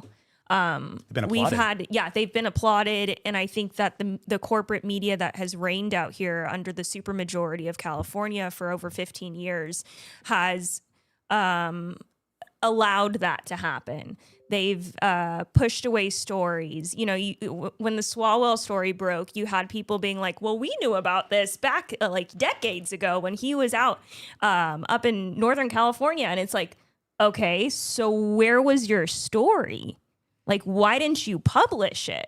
You didn't want to talk about it then, but now that there are whistleblowers, all of a sudden everyone's like, oh yeah, we totally knew about this. This has been going on forever. And it's like this media that has encompassed California at this point, besides the independent. That's why all the independent media outlets started flocking out here after the whole fraud thing broke, is because they knew California is an endless pit. Like when I work on investigations, it's never like, okay, I can get this done within like a couple of weeks or maybe a month. No, it's like endless process. Like the rabbit hole. It's like, it's literally just like every process that you could go through, the FOIAs, the PRAs, and then you find out, oh, this proposition was passed a few years ago, which allows this. Then they tried to do this thing. And then it's like, then you have the pushback on the PRA. Then they're hiding something in the money. And it's like, everything is such a large rabbit hole out here that the corporate media has allowed to pass, and that politicians don't get shamed for their wrongdoing anymore. So then they get all this money from the taxpayer dollars, and they're like, we can do whatever we want with it. Look at Skid Row. We can do whatever we want with your $26 billion. Yeah, so what are you going to do? Yeah, You're not going to vote us out. Yeah, no, that's literally what it is. We've gotten away with it for so long. Newsom shut down the state. He then got drunk in the French Laundry. The photo still came out, and he still got reelected. Well, something that really also infuriates me is that, Los Angeles is known, and I think hypocritically, as a place for compassion. And I see no compassion. And there's this animal crisis. It's just getting worse. And in a place where there's more rules of seeing a dead dog on screen than seeing thousands of dead dogs dying on the streets and in the shelters, I mean, people's priorities are wrong. And it is, people need to, and I think part of it is people don't want to admit what's going on because it's not comfy. It's not, Starbucks lattes. When I go to Skid Row, I have to pass, downtown, and sometimes there's a line down the street to get a nice brunch. Where 2 blocks down the street, there's somebody that's literally dying in a gutter. I'm like, do you guys even know what's going on over here? And when they set up the red carpets for the Oscars, like they literally clear Yeah, it's like you might just go over there, and if you die, that's fine. It's like, what's going on? It's actually crazy. It's like, can you please die over Over there? there. They shut down the block, and they make it all nice, and everyone's like, oh, it looks so pretty. Yeah. And it's like, no, they kicked out the homeless people that were there for a couple of weeks or months now. I just don't understand why people that have compassion, supposedly, wouldn't be flocking to be like, this is bad what's happening on Skid Row for the people and the dogs. And it does seem like either it's too messy and they don't want to deal with it, or their leaders like Nithya and Karen have blocked it so much that they don't even know what's going on. And I think it's a combination of both. And whenever I go to Skid Row, I always try to bring somebody with me that's never been to Skid Row before, ever. And I want to be like, come with me, and let me show you. And every single time they're like, what did I just witness? It's like, yup. And then a lot of them have gone every week. And I get texts all the time from these people. This is happening on Skid Row. This is happening on Skid Row. And people just need to go down to Skid Row. When I went last time, there was a group of people from CAA that were volunteering and giving out food to people. And I wish more organizations would do that and go and bring people there and see what people and animals are dealing with. But they're not, and they just don't. I think it's not comfy enough for them. But a lot of people are also sold on the idea that the reason why these people are out there is because they're oppressed, because they're a victim of racism, they're a victim of capitalism, they're a victim of all these horrible circumstances that this evil America created. So we're not going to go ahead and reoffend them again and again and again by making it illegal for them to have their dogs, prosecute them for using drugs, or for them even committing a crime that was probably largely in part because of their drug addiction, right? So, and the politicians live off of that. I 1,000% agree with you on that. They absolutely just like, no, we can't do that to them. These people are oppressed. They're unhoused. They're drug addicted. And again, it's just like, all right, well, that may be true, but does allowing them to smoke their life away, is that how we make it right? I think they also use it as a political toy for their campaigns. If you remember during Bass's run, she vowed that she was gonna, solve the issue of homelessness, solve the issue of cleaning up the streets. And when I was reporting on some of this stuff, I was going back on her campaign videos, and I was like, oh, how funny. And you look back at Newsom stuff too, of like, we're gonna fix the homeless issue in this. So it's just as much as like they don't address it, they also use it within their campaigns and their talking points, because they know that it's an issue, but then they gaslight you when you're like, hey, this is an issue. They're like, no, we've solved it. It's okay. Yeah. It's 9% down, you guys. There was another rescue stand-up for Pitts had a town hall, and she invited a bunch of, at that time, a lot of mayoral candidates, and including Ray, I forgot her last name, Hung or whatever. Yes. But so I was telling a story, and this is is the kid still here? Okay. I just want to make sure. This is a little graphic that I got told by a caseworker and I told this in front of everybody, including Ray and a couple other people that were there. Well, there was like 8 people in terms of like the panel. And I said there was a caseworker that went into a homeless shelter and to one of the apartments, and she saw somebody sexually abusing a puppy vaginally. Whoa. No. And I told this, and Ray's response was, "You're dehumanizing the homeless person." I can't stand these people, bro. We don't live in the same planet. I almost. Yeah. And Rebecca Corey, who I love, she literally was Joey, like, how did you not like flying kick? Well, because Rebecca Corey's like, I want to throw you out the window right now. And I was like, what? I screamed. I'm like, what are you talking about? And it's so, I'm like, it was so crazy. And I think to your point is like, it's so quick to jump to the buzzwords. It's like, it's and the puppy, and here's the crazy part is that, well, that's already crazy by the way. But That's not the crazy part. The other part, Bro, I'm a cop, and that's the weirdest shit I've heard all week. that the caseworker, because they're told not to say anything, so the caseworker didn't do anything, and the puppy, as far as I know, is still with this person. It's weird. It's because they're not allowed to say anything because they'll get in trouble. And the person who told me that was like, I can't even say anything because I feel like Karen Bass is going to fire me if I say something. Jeez. And it's like the caseworkers have to come to us. It's like embedded in their culture, bro, and just Yeah, it's like, it doesn't matter. Like if somebody's committing a crime, they need to be held accountable. And this is a couple of years ago, but there was a place called The Grand on Skid Row. They were housing Skid Row people, and they would call us and say, this person's abusing a dog, this person. And so they would call me and said, this person's abusing their dog. Can you take this dog? And I said, yes. And then they called me back later and said, actually, no, they're going to keep their dog. And I said, oh, but that's not, if they're abusing the dog, we have to take the dog.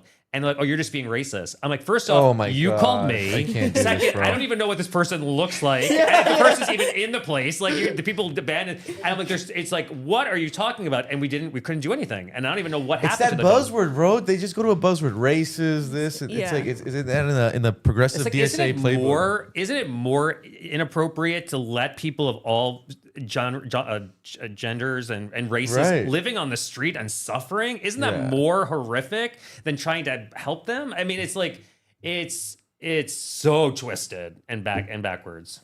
Well, welcome to LA. Yeah. It's fun every day. Thank you, everyone. Still watching 9:24 here, local time. We're rocking so fast. Yeah, It we're goes rocking till fast. 10. So Adam and Joey, thank you guys for rocking with us late night. The chat is quite lovely. Looking like Adeseli is joining in.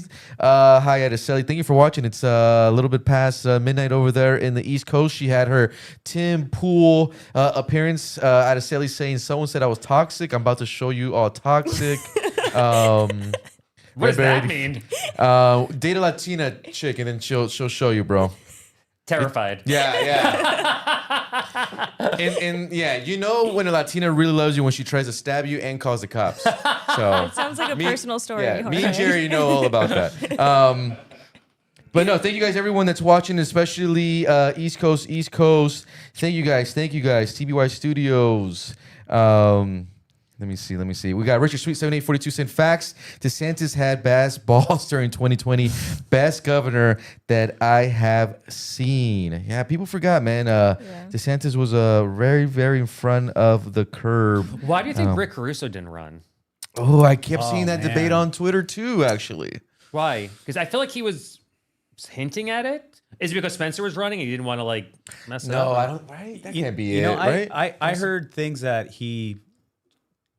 I heard things that he just wanted to just focus on his family and just bigger aspirations outside of politics. I don't know, maybe his run against Bass just put a bad taste in his mouth and just realized the kind of machine that Maybe he he was up like against. burned And, maybe some of his political connections. I would have. business. Tell you the truth, I was hoping that he was actually going to go ahead and put his hat in the run for governor. I was hoping that he was going to do do that because I think he actually would have been good We like Steve Hilton, right? You're doing a lot with him right now. Yeah, right now. So right now, what we're doing is basically I reported on the border for 4 years. So we're basically showing a lot of the American public, especially Californians, just the connection that Becerra has to the issue of the lost migrant children. So we've been really blasting out that storyline, and it's making waves online. And what I'm starting to see here is traditional media is like ignoring the story. You know, so you won't see like traditional media really cover it. But online, it's caught this like massive wave, and I actually did enjoy seeing Becerra running away from reporters. That shows me that they're gonna start to feel the pressure where they're not gonna be able to run away from the story. Yeah, you know, they might be able to control who asks the questions. You know, they'll probably give an interview to a nice liberal journalist, ask some softballs, and they'll try to. Well, I just don't think he does well in interviews. I think he's like a Harris, where he gives a lot of word salad, so they try to keep him away. Yeah, and the thing is, actually, I would. This is my personal opinion as a reporter. I think he's worse in interviews than Harris, because he's such a dick. You know, did you see the one where he had that? I was just about to say where he was like, "This is going to be a softball, right?" Yeah. All she was doing was like reading facts, and then he was like, "Oh, this is like a MAGA talking point." It's like, come on, bro. So that got me so. So my thing, Joey, is I have a personal conviction to the story, because what people I think don't understand, and I've been getting a lot of heat for it. It's all good.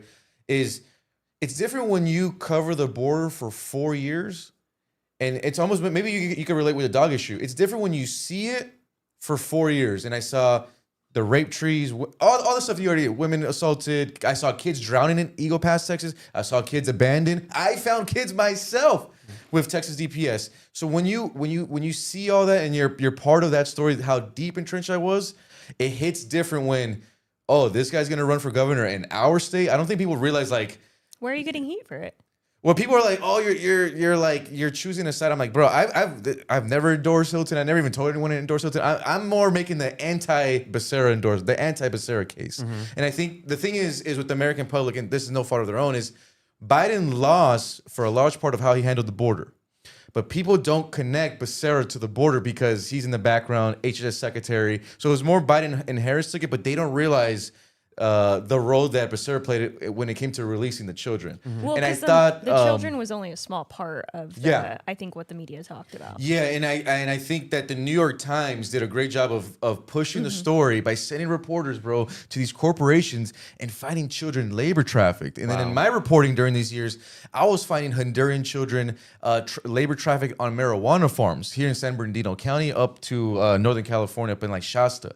So we're just trying to get that at least out to people, and we'll see what happens. But a lot of attention. I think we live in an era where people also want to be doomers and want to just be like, nothing's gonna happen. I don't know. I wasn't raised like that. I'd rather just be in the fight and just be like, we're just gonna chip at it. We're just gonna chip. We're gonna chip away. Becerra, basically, like in sports, in the sports world, how I think about it is they're the Patriots.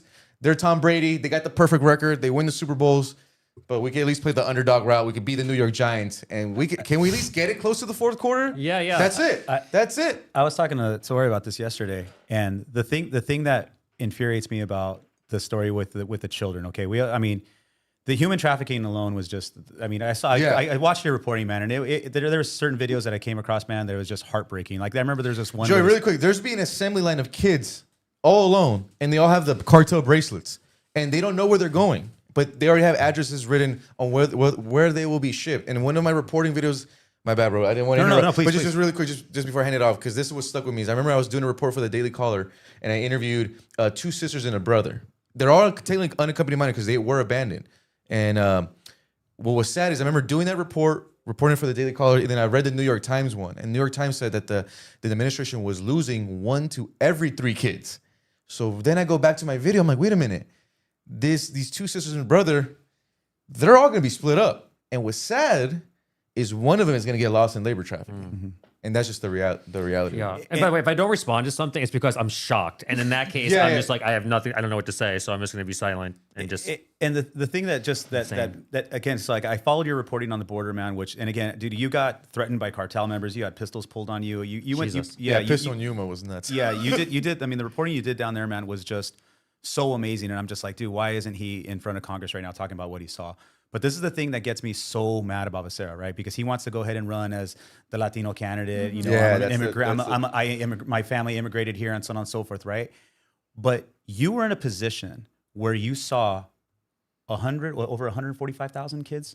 It's Well, the original over run. 400,000 Okay. unaccompanied minors reach U.S. So, soil. so here you are in a position where you can tell the President of the United States, Mr. President, we have over 400,000 children that were left at the border unaccompanied. This is child trafficking. They're going to be sold into labor camps. They're going to be sold into sex trafficking. These kids are going to be put in Organ harvesting. Yeah, there's that organ too. harvesting. You need to shut down the border. And instead of doing that, he said, it's better for me to go ahead and keep my job and stay What's silent. even worse, and Joey, that's what makes me so mad. What's about even that. worse, Joey, is he got mad at his caseworkers for not releasing the kids enough. So he was like, hey, if Henry Ford saw this, he'd be disappointed. We need this moving like an assembly line. He's talking about humans like that. So that's our likely. Do you want me to share that story that we talked about yesterday?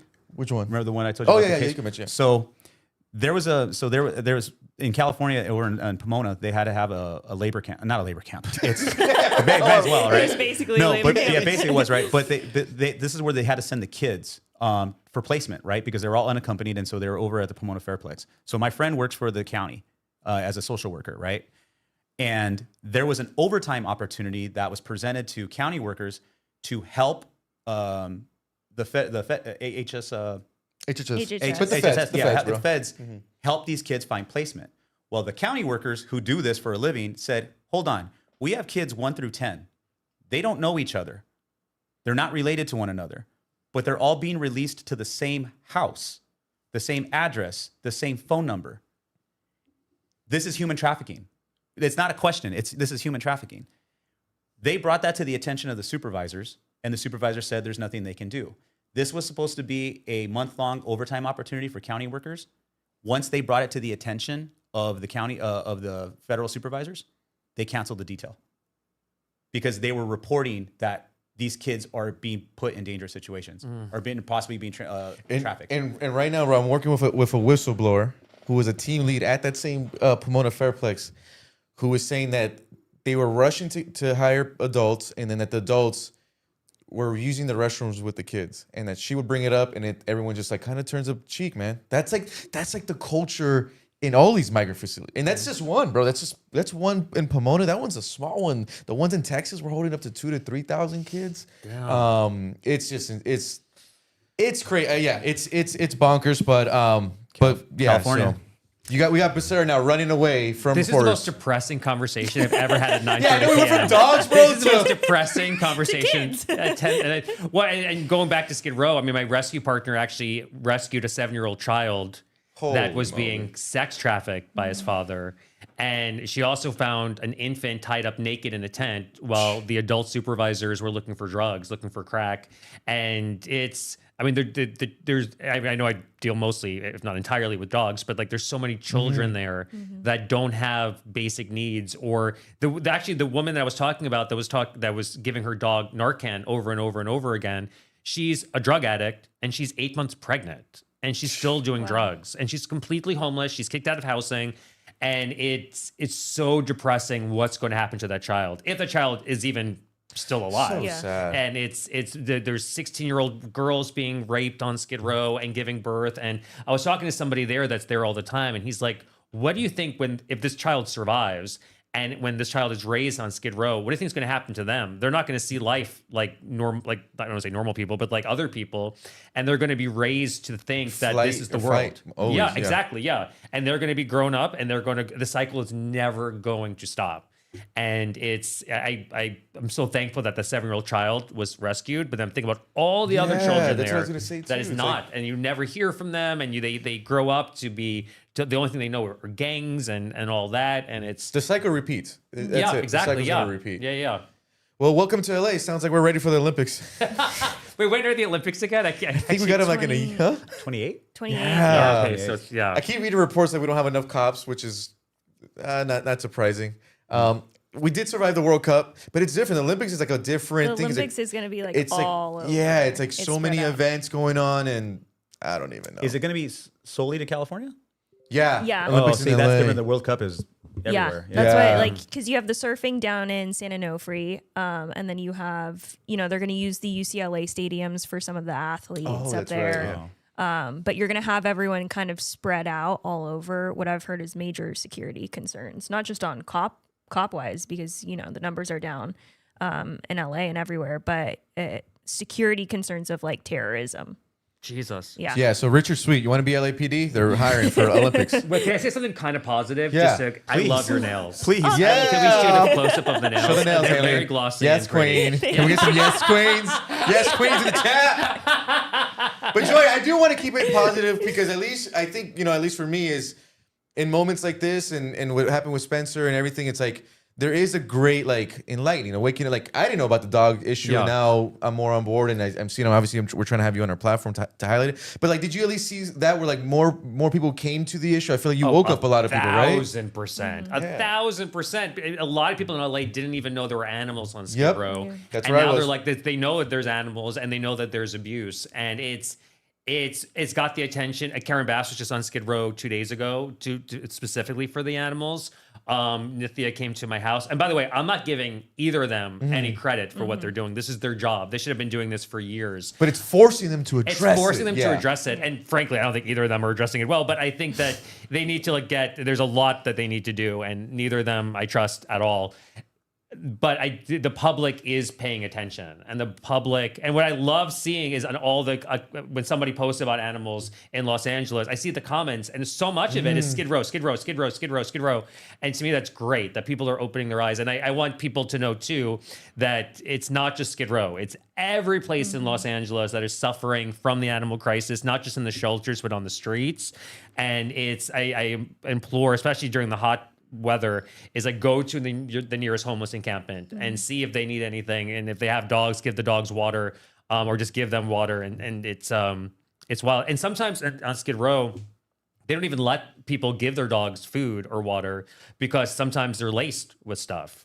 And sometimes they have to, it's things that I don't even recognize. It's like, oh, that's interesting. And there's sometimes these dogs have a word that if the person says the word, the dog attacks. Oh, and wow. it's like there's all these things. I'm like, damn, I would never even have thought of that. And they use them as protection. They use them as security. Sometimes as currency, if not often as currency. And it's great that people are opening their eyes to it. I am concerned that now with Spencer not in the race, that conversation may wane a little bit, but I think that it's definitely gained a lot of attention. Who do you think's going to win? I think it's going to be, I don't even know. That's literally a pit in my stomach because I'm like, it doesn't even matter. It doesn't even matter. It's actually when Nithya, by the way, I'm so delirious. I don't even know if I said this thing 5 times what I'm about to say, but when Nithya left my house, she left saying, look, there's 2 people on the card, me and Karen, choose your poison. And wait, what? She said, choose your poison as she was walking out. You know what? I hate to admit it. That's kind of gangster. Yeah. She looked at your face and said, crazy. Joey, That's fuck gonna be yeah. Yeah. She said, choose your poison. Yeah. That's going to be her next political ad. Yeah, choose your poison. Because it's so true. Either way is poison. And either way... She's like, look, at least I showed up to your fucking house, all right? Karen Bass doesn't even know you exist. What's that expression that the devil is better than the devil you don't know? Is that the way the expression goes? But like, I'll tell you this right now: if Karen Bass wins, you know what to expect. It's another 4 years of what we have. 1,000%. Okay. Yeah, status quo. Yes. Yeah. But if with Nithya, if she gets elected, I'm telling you right now, it's going to be bad. Are you And it trying could to be say 8 that we're about to years. turn into Yeah. some Bass Yeah. Bros? Yeah. Americanos Podcast. I can tell you, it's going to get bad because this is pushing pro Bass propaganda, guys. If I'm pushing pro Bass propaganda, please stop me. But to be honest, we have to have this conversation. Yeah, because we're gonna we have to to bro. vote for somebody. And when people are like, I'm not just going to vote, it's like, well, you don't have to, but we have to vote for somebody. I think there were some of Spencer's voters that kind of turned and was like, we were Spencer's voters. We don't like either candidate, but we're going for Bass at this point. Because We we can't know go to what to Robin. expect. You And it can't could go be to 4 years and not 8. So I don't, look, I can't even formulate the sentence that I could vote for one of them, but I think we have to be smart about this because Spencer's not on the ticket and it's going to be Karen and it's going to be Nithya. That's the facts. So we have to choose wisely. And I hate both of them.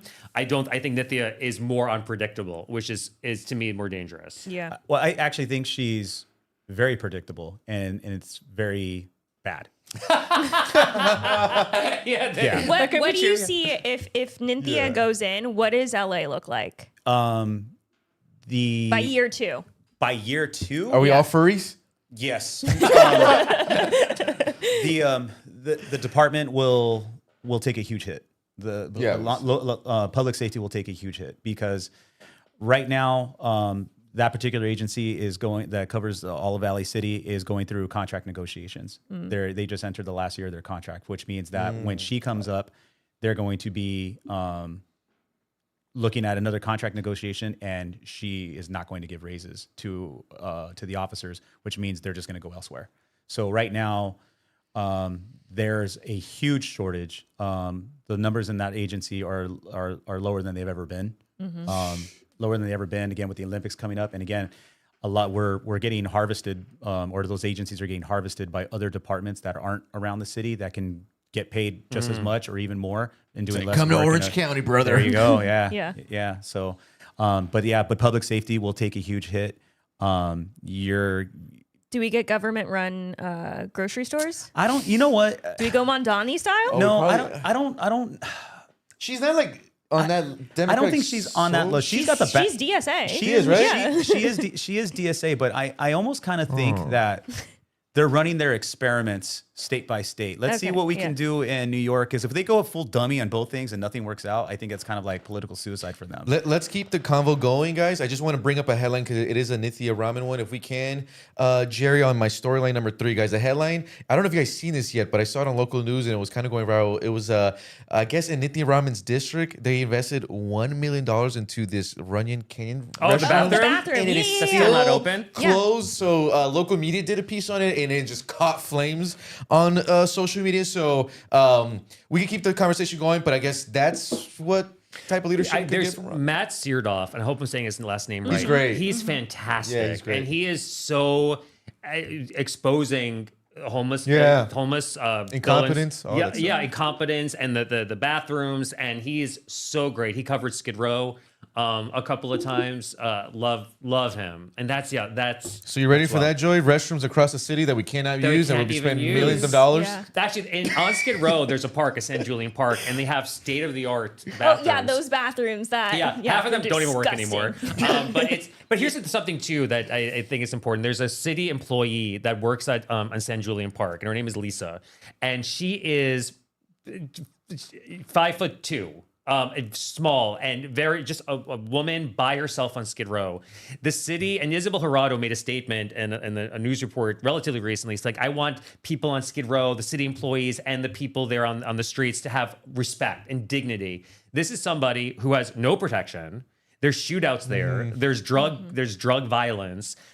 She's seen everything from like pools of blood to shootouts to dogs being thrown off buildings, and somebody on Skid Row had to give her mace to protect herself. And this is like somebody that's a city employee, and they don't care if she dies. She doesn't care if she gets shot in the head. It's one of the worst parks out there. It's right. Actually, I went the other day, and there's somebody there that I kind of like know well enough, and he's fine or whatever. But I walked in, he had $100 bills just stacked like this, just putting in his pocket. And when Lisa said, just sit here for an hour and you'll see everything. Oh, yeah. Drug dealers, kids walking by, somebody dying next to me. And this is somebody, Lisa, who was homeless, I believe, and she was very heavily into meth, and she turned to the Lord. And she's going to people dying on the streets, and this isn't even part of her job. And she's trying to help them get better. She's hugging them, and people are crying, and she's supporting them, and she's saving dogs. There was a guinea pig today that was dumped there. There was a guy there just had a cat in a plastic bag and just walking like there was like groceries, and we're like, the cats can't breathe, and it's It's hot as fuck. it's crazy. And this is so, I mean, it's there's city employees that they're trying, but they are just kind of strongholded, and they can't do anything. They can't even speak out. Yeah. Actually, she's been there for 10 years working, and she got in trouble for the first time recently for saying Karen Bass's name in a negative way on social media. And she's been there for 10 years. Wow. And it's And see, disgusting. and that's the thing too with social media, is that they know how to manipulate it so well, Yeah. where they can just, again, let people see the positive of the interviews, right? They're masterful at it.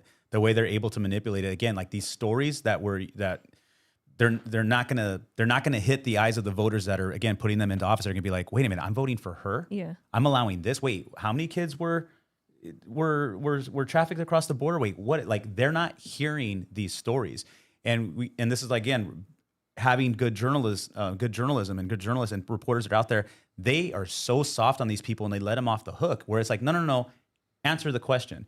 There was one particular interview that I saw where Gavin Newsom was being interviewed because of his French Laundry incident, right? What's more interesting about him being at the French Laundry was not so much that he was out, it's who he was with. Yeah, the executive. It was the executives from PG&E, right? Who he wrote legislation for that basically got him off the hook and allowed the fire victims to basically suffer and not get paid out. They claimed bankruptcy. He took a $200,000 donation still from them. But this reporter did not let him off the hook, and it was embarrassing for Newsom. We don't have people doing that anymore. Yeah. They don't, especially not in mainstream. And the only people that they're giving their time to are the content creators. Content creating is huge now. That's pushing people into the political spotlight and getting them the votes. I mean, I won't even talk to ABC anymore because they've had multiple chances to bring light to what's happening on Skid Row. They're the ones who asked that had Karen Bass on their station, and she said the animals are not neglected. I spent an hour with a reporter once on Skid Row, and she's talking to breeders, and they're openly saying, "Yes, I'm breeding my dog." And the segment was an after-school special of why the dogs and the people only have each other on Skid Row to cuddle at night. I'm like, you literally talk to breeders that are breeding their dogs to sell for profit. Like, what are you talking about? So ABC reached out to me recently. Can we talk to you about something? And I said, you're the only station that I will never talk to again. You have no backbone, and it's too softball. Why you're not Dude, asking? I know a lot of questions? local news is like that now. And local news used to be like hard nosed. The hard hitting ones, they left. Yeah. So what's I forget that. Bill Malugin was killing it here in was LA in in that Fox. 2020 Yeah, era. he was with Fox 11, Yeah. and then he went at gas going hard during Yeah. that time. It was fun to watch. But where did he end up going? He ended up going to Fox because he was like, I can't do the type of journalism that I want to do, the hard hitting reporting. Who's really good is Ashley Zavala in Yeah. Sacramento. She's like actually presses. Bill shares a yeah, lot I about started the following Skid She's Row up in the stuff. legislature. Yeah, which she's is really good. needed. I'm glad that she got elevated. Once again, I think with Briserdu, they're doing already the Biden playbook where limit access to press, limit him at the press conferences, limit the in-person events, and just put him in the basement till election. And then but if I was- and I hate to say this, but a lot of Latino voters, probably 80% of them, they go to a ballot box. I see a name They that looks hate- like my uncle's. Check D. So for mayor though, who do you think? So let's go down. I'm actually curious. Who do you think is going to win for the mayor? I think Bass. I want to say Bass. Just because I think that I think a lot of people are in the situation where they don't want to choose something new that's like too wild out there. They know what they're going to get for Bass at this point. And I think that she does have some sway enough within the community that likes her. I think Nynthia has pissed off her own constituents enough to where they don't like her as much. And I just don't think that she's as strong as Bass does within the media of like gaslighting or like manipulating stuff. To her credit, she does, go on her media press tours and can manipulate a lot. So I would say Bass. I think Bass because of like the political machine that she's already built here in LA. And where I think there's going to be a small portion of those Pratt voters that are going to go to Bass, but I just think she has that political machine tied, and it's going to be too much for Nynthia to be. I don't know. Who knows? This is such a toss. What do you think? I'm thinking it's going to be Bass. From what I understand, some of the reports I read that Nynthia didn't actually even win her district. Yeah, I was just about to say Yeah, that. she didn't even win her own district. And so if you're not getting support from your own district, all those other districts, I think, are just going to be Bass. What I found interesting, I mean, I don't know, it's a totally different thing, but in terms of politics, but like that guy in Michigan, Abdul Saeed, right? He ran same thing, DSA. And he won against like a more corporate Democrat. Even there was some cool breakdowns on the voter stuff. So I think this is where it gets interesting too with DSA, is when they looked at who voted for who. Stevens, even though she lost, she won with the rural working class non-college educated voter, where Abdul, even though he's like the progressive, supposed to be working class, he only won with the youth and the college towns in Michigan. Like he overperformed and did horrible with working class. He went like 0 for 15 with working class counties, and he did horrible with black voters.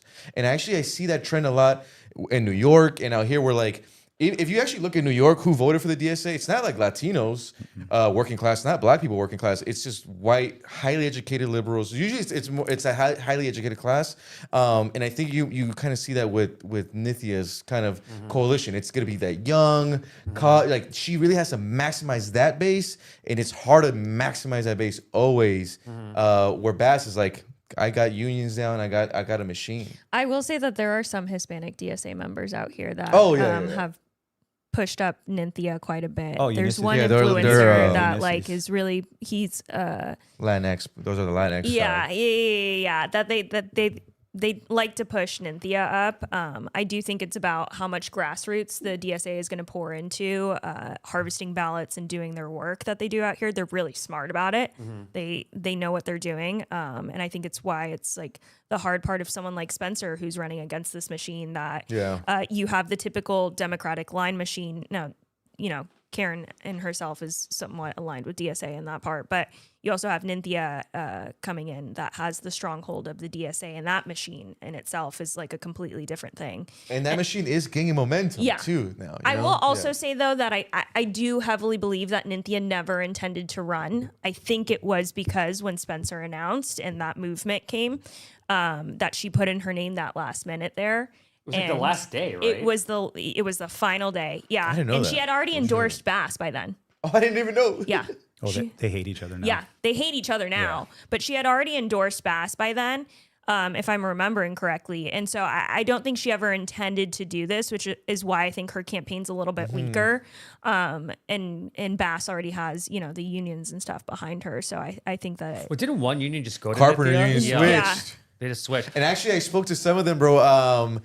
During that kind of campaign week, they were actually all in support of Tom Steyer, and then for governor, but I guess for mayor, they're switching it to Ron. I mean, honestly, I'm just so because you all said Bass, and so I can be a little different. I think it's going to be Nithya, and only because I think it's the flowers and the unicorns and all that stuff. And I remember the last day she did. I literally was like, this is going to end her, but it didn't.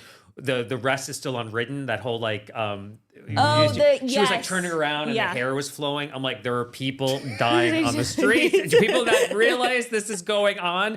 But I think people don't. They like the comfort. So I'm just I could be contrary. I'll say Nithya. No, I do think that it's a strong talking point of, and I think DSA does it so well of, you've been getting these talking points from Bass for X amount of years now. What have you gotten out of it? Yeah. You can't afford it. They're going to run on affordability. They're going to run on housing. They're going to run on all these issues that, your everyday voter is struggling with, especially here in LA. And so they're going to say, if she's not giving it to you, why would you vote for her again? Why not vote for another option who's out here on the streets with me right now, putting up a stop sign, doing the walkways? Like, why not take the chance on someone like that? Choose your poison. Yeah. It can't get worse. Yeah. I mean, it could, but last thing I want to say, I don't know, maybe the last thing, but one thing I want to say that's really important, because one piece I always get hit, not always, but I get hit with is like, oh, this is just a single vote, a single issue thing with Skid Row.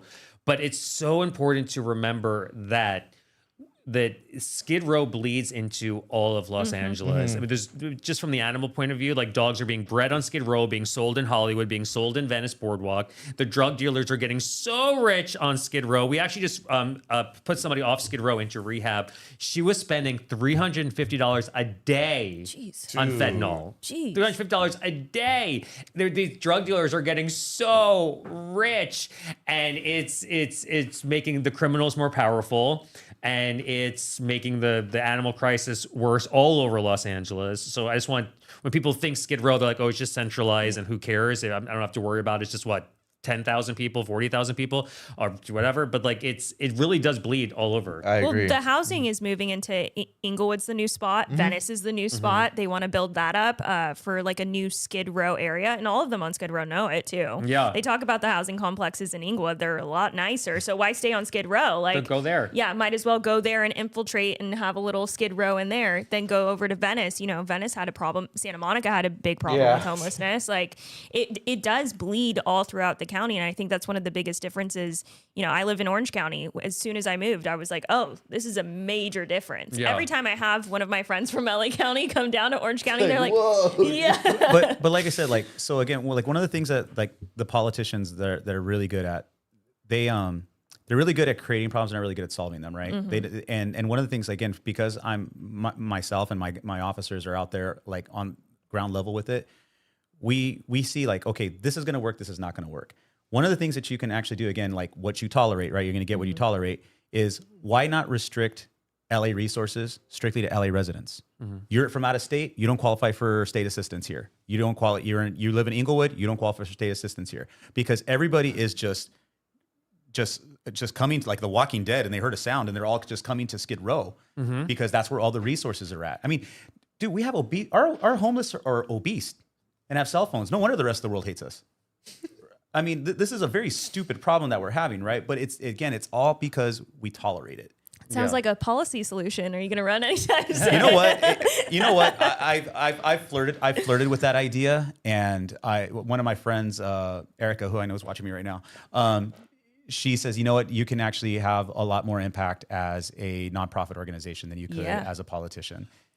Okay, I want to say this because no matter if Karen wins or Nithya wins, the one thing that I am sure of is that they both care so little about the animals that I could keep doing whatever I'm doing, going to Skid Row, and if I have to remove animals or whatever, and they care so little that they won't even touch it. They'll be like, whatever, just they could do whatever they want. It's lawless, just create more lawlessness. So yeah, I agree with that 1,000%. I'm gonna read, guys, because we got 2 minutes left in the show here, so I'm just gonna read some super chats, then I'll have everyone sign off. Man, now I'm thinking Nithya might win. Let me read some chats here, guys. TBW Studio saying Haley, an intelligent human being with her journalism skills. There's a crush going on here. Yeah, What is that? That's like the third compliment you got from that person. Ivan the Elite says Inglewood, as if it can't get any worse. Isaac Hernandez says finance bro update. Any finance bros in your DMs? No finance bros. Richard Sweet 7842 says I'll be chief for you, Adam, if you're mayor. I'll be your police chief if you want to run for mayor, bro. Thank you guys, everyone watching. It's my boy Run with Kurt says Nithya literally stopped trying after the Pratt fiasco. I think she already conceded. Boom, man. Yeah. Thank you guys. We got 1 more minute. Really quick, guys. Mr. Adam, anything you want to sign off with, where people can follow you, all that good stuff? You know what? This is like just divine intervention that Joey's here. I have Warrior Dog Whiskey. Okay, this is my friend's a friend who's associated with this label. This was the whiskey brand that was created by a veteran who was going through some very, very dark times in his life. Okay. And he got a support animal. He got a support dog, and that actually helped him survive all the darkness that he was going through. So I just have this bottle up here. Every purchase of their apparel and the bottle of whiskey goes to help a veteran get paired with a service dog. So so I'm going to put this in That's amazing. I'm going to put this in the link, and I'm going to introduce you to my friend Erica, and maybe you guys can collab on that, stuff like that. But it's a great. You said every bottle sold, or the proceeds, right? The proceeds are going to go towards helping a vet get paired with a service animal. I can help out with that. Yeah. Joey, you want to sign off? Where people can follow you? Any last message? Yeah, so I starts with one today is the rescue that I volunteer for. We're always looking for fosters and adopters, and also every Sunday at 8:30 a.m. I know it's early. I don't even go to it, but 8:30 a.m. to 11 a.m. Victoria and Jonathan, who run the rescue, they have an event on 5th and Town with an E at the end, and they have a whole kind of assembly line of giving out food and clothes to homeless people and dogs as well. So if you want to go in a very controlled environment and see what's going on in Skid Row and be protected because there is security, I think everybody should go. It's on Sunday at 8. You have to be there at 8:30 a.m. You don't have to sign up. You just show up. And it's very eye-opening, and you'll see things and you'll witness things behind, the protection. So every Sunday, 8:30 a.m. if you want to come. Excellent. Haley, co-host, sign off. I'll just tease that it's funny that we're talking about homelessness because there's some things next week that I'll be covering. That's all I'll say. We didn't get any Haley stories today because we had so much California and we had Joey and Adam, so we ran through all that. We didn't talk about any other national stories, which is fine. We got a lot of whiskey now in the chat, bro. Oh, man. No, seriously. These are my people. So you're alcoholics for a cause to help veterans. It's good stuff. We will get a glass after. And after that, you guys have to drink whiskey to help me out. Yeah. Thank you guys. Everyone here. Redbear85 says Jorge and Haley make a great team. Look at that. I actually want to finish off with this, but Richard Sweet 7842. Do you do ride-alongs, Adam? He's asking. Yes, you can.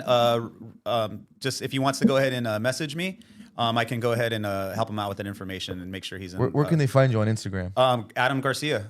Boom. Adam Garcia. I'm trying to kind of slacking on the whole social media thing right No, now. it's all good. It's all good. Well, thank you guys for joining. It was the Thursday show of Americanos. This guy's trying to slip me some whiskey right now. It's a Thursday show of Americanos. We will be back, guys, next week. Anthony and Araceli will be back. We'll be covering all the latest news. Once again, if you join late, you could always go back and stream the full show. Thank you guys, everyone who's sharing, liking. We have a lot of momentum going on. We're going to have a lot of ground reporting. Oh, before we finish up, Joey, I gotta join you someday. Can we get on the ground with you? Shoot some footy, maybe a little mini doc. Yeah, I do go Sundays, but not at 8:30. I usually go when I usually go after. We're 11 hungover, bro. Can we do? Yeah. Can we? I go basically afterwards. I go to the tents where people are too messed up on drugs to actually go. Oh shit! And You then might it find gets- me there, dude. Joey, don't expose me. Joey's like host Americano. Jorge, what are you doing here? But yeah, any Sunday. Perfect. Awesome. All right, guys. We have a lot. Once again, guys, we'll see you guys next week. Remember, Tuesdays and Thursdays live at 8 p.m. local here on the West Coast. We'll have our co-host Anthony Araceli back. Oh, and now we got the song. And shout out to Jerry working hard behind the ones and twos. We'll see you guys on Tuesday. What song is this? It's our song, bro. That Spencer Pratt guy made for us. Oh, you serious? Yeah. Oh, I love it. So Joey, like, The first song he did.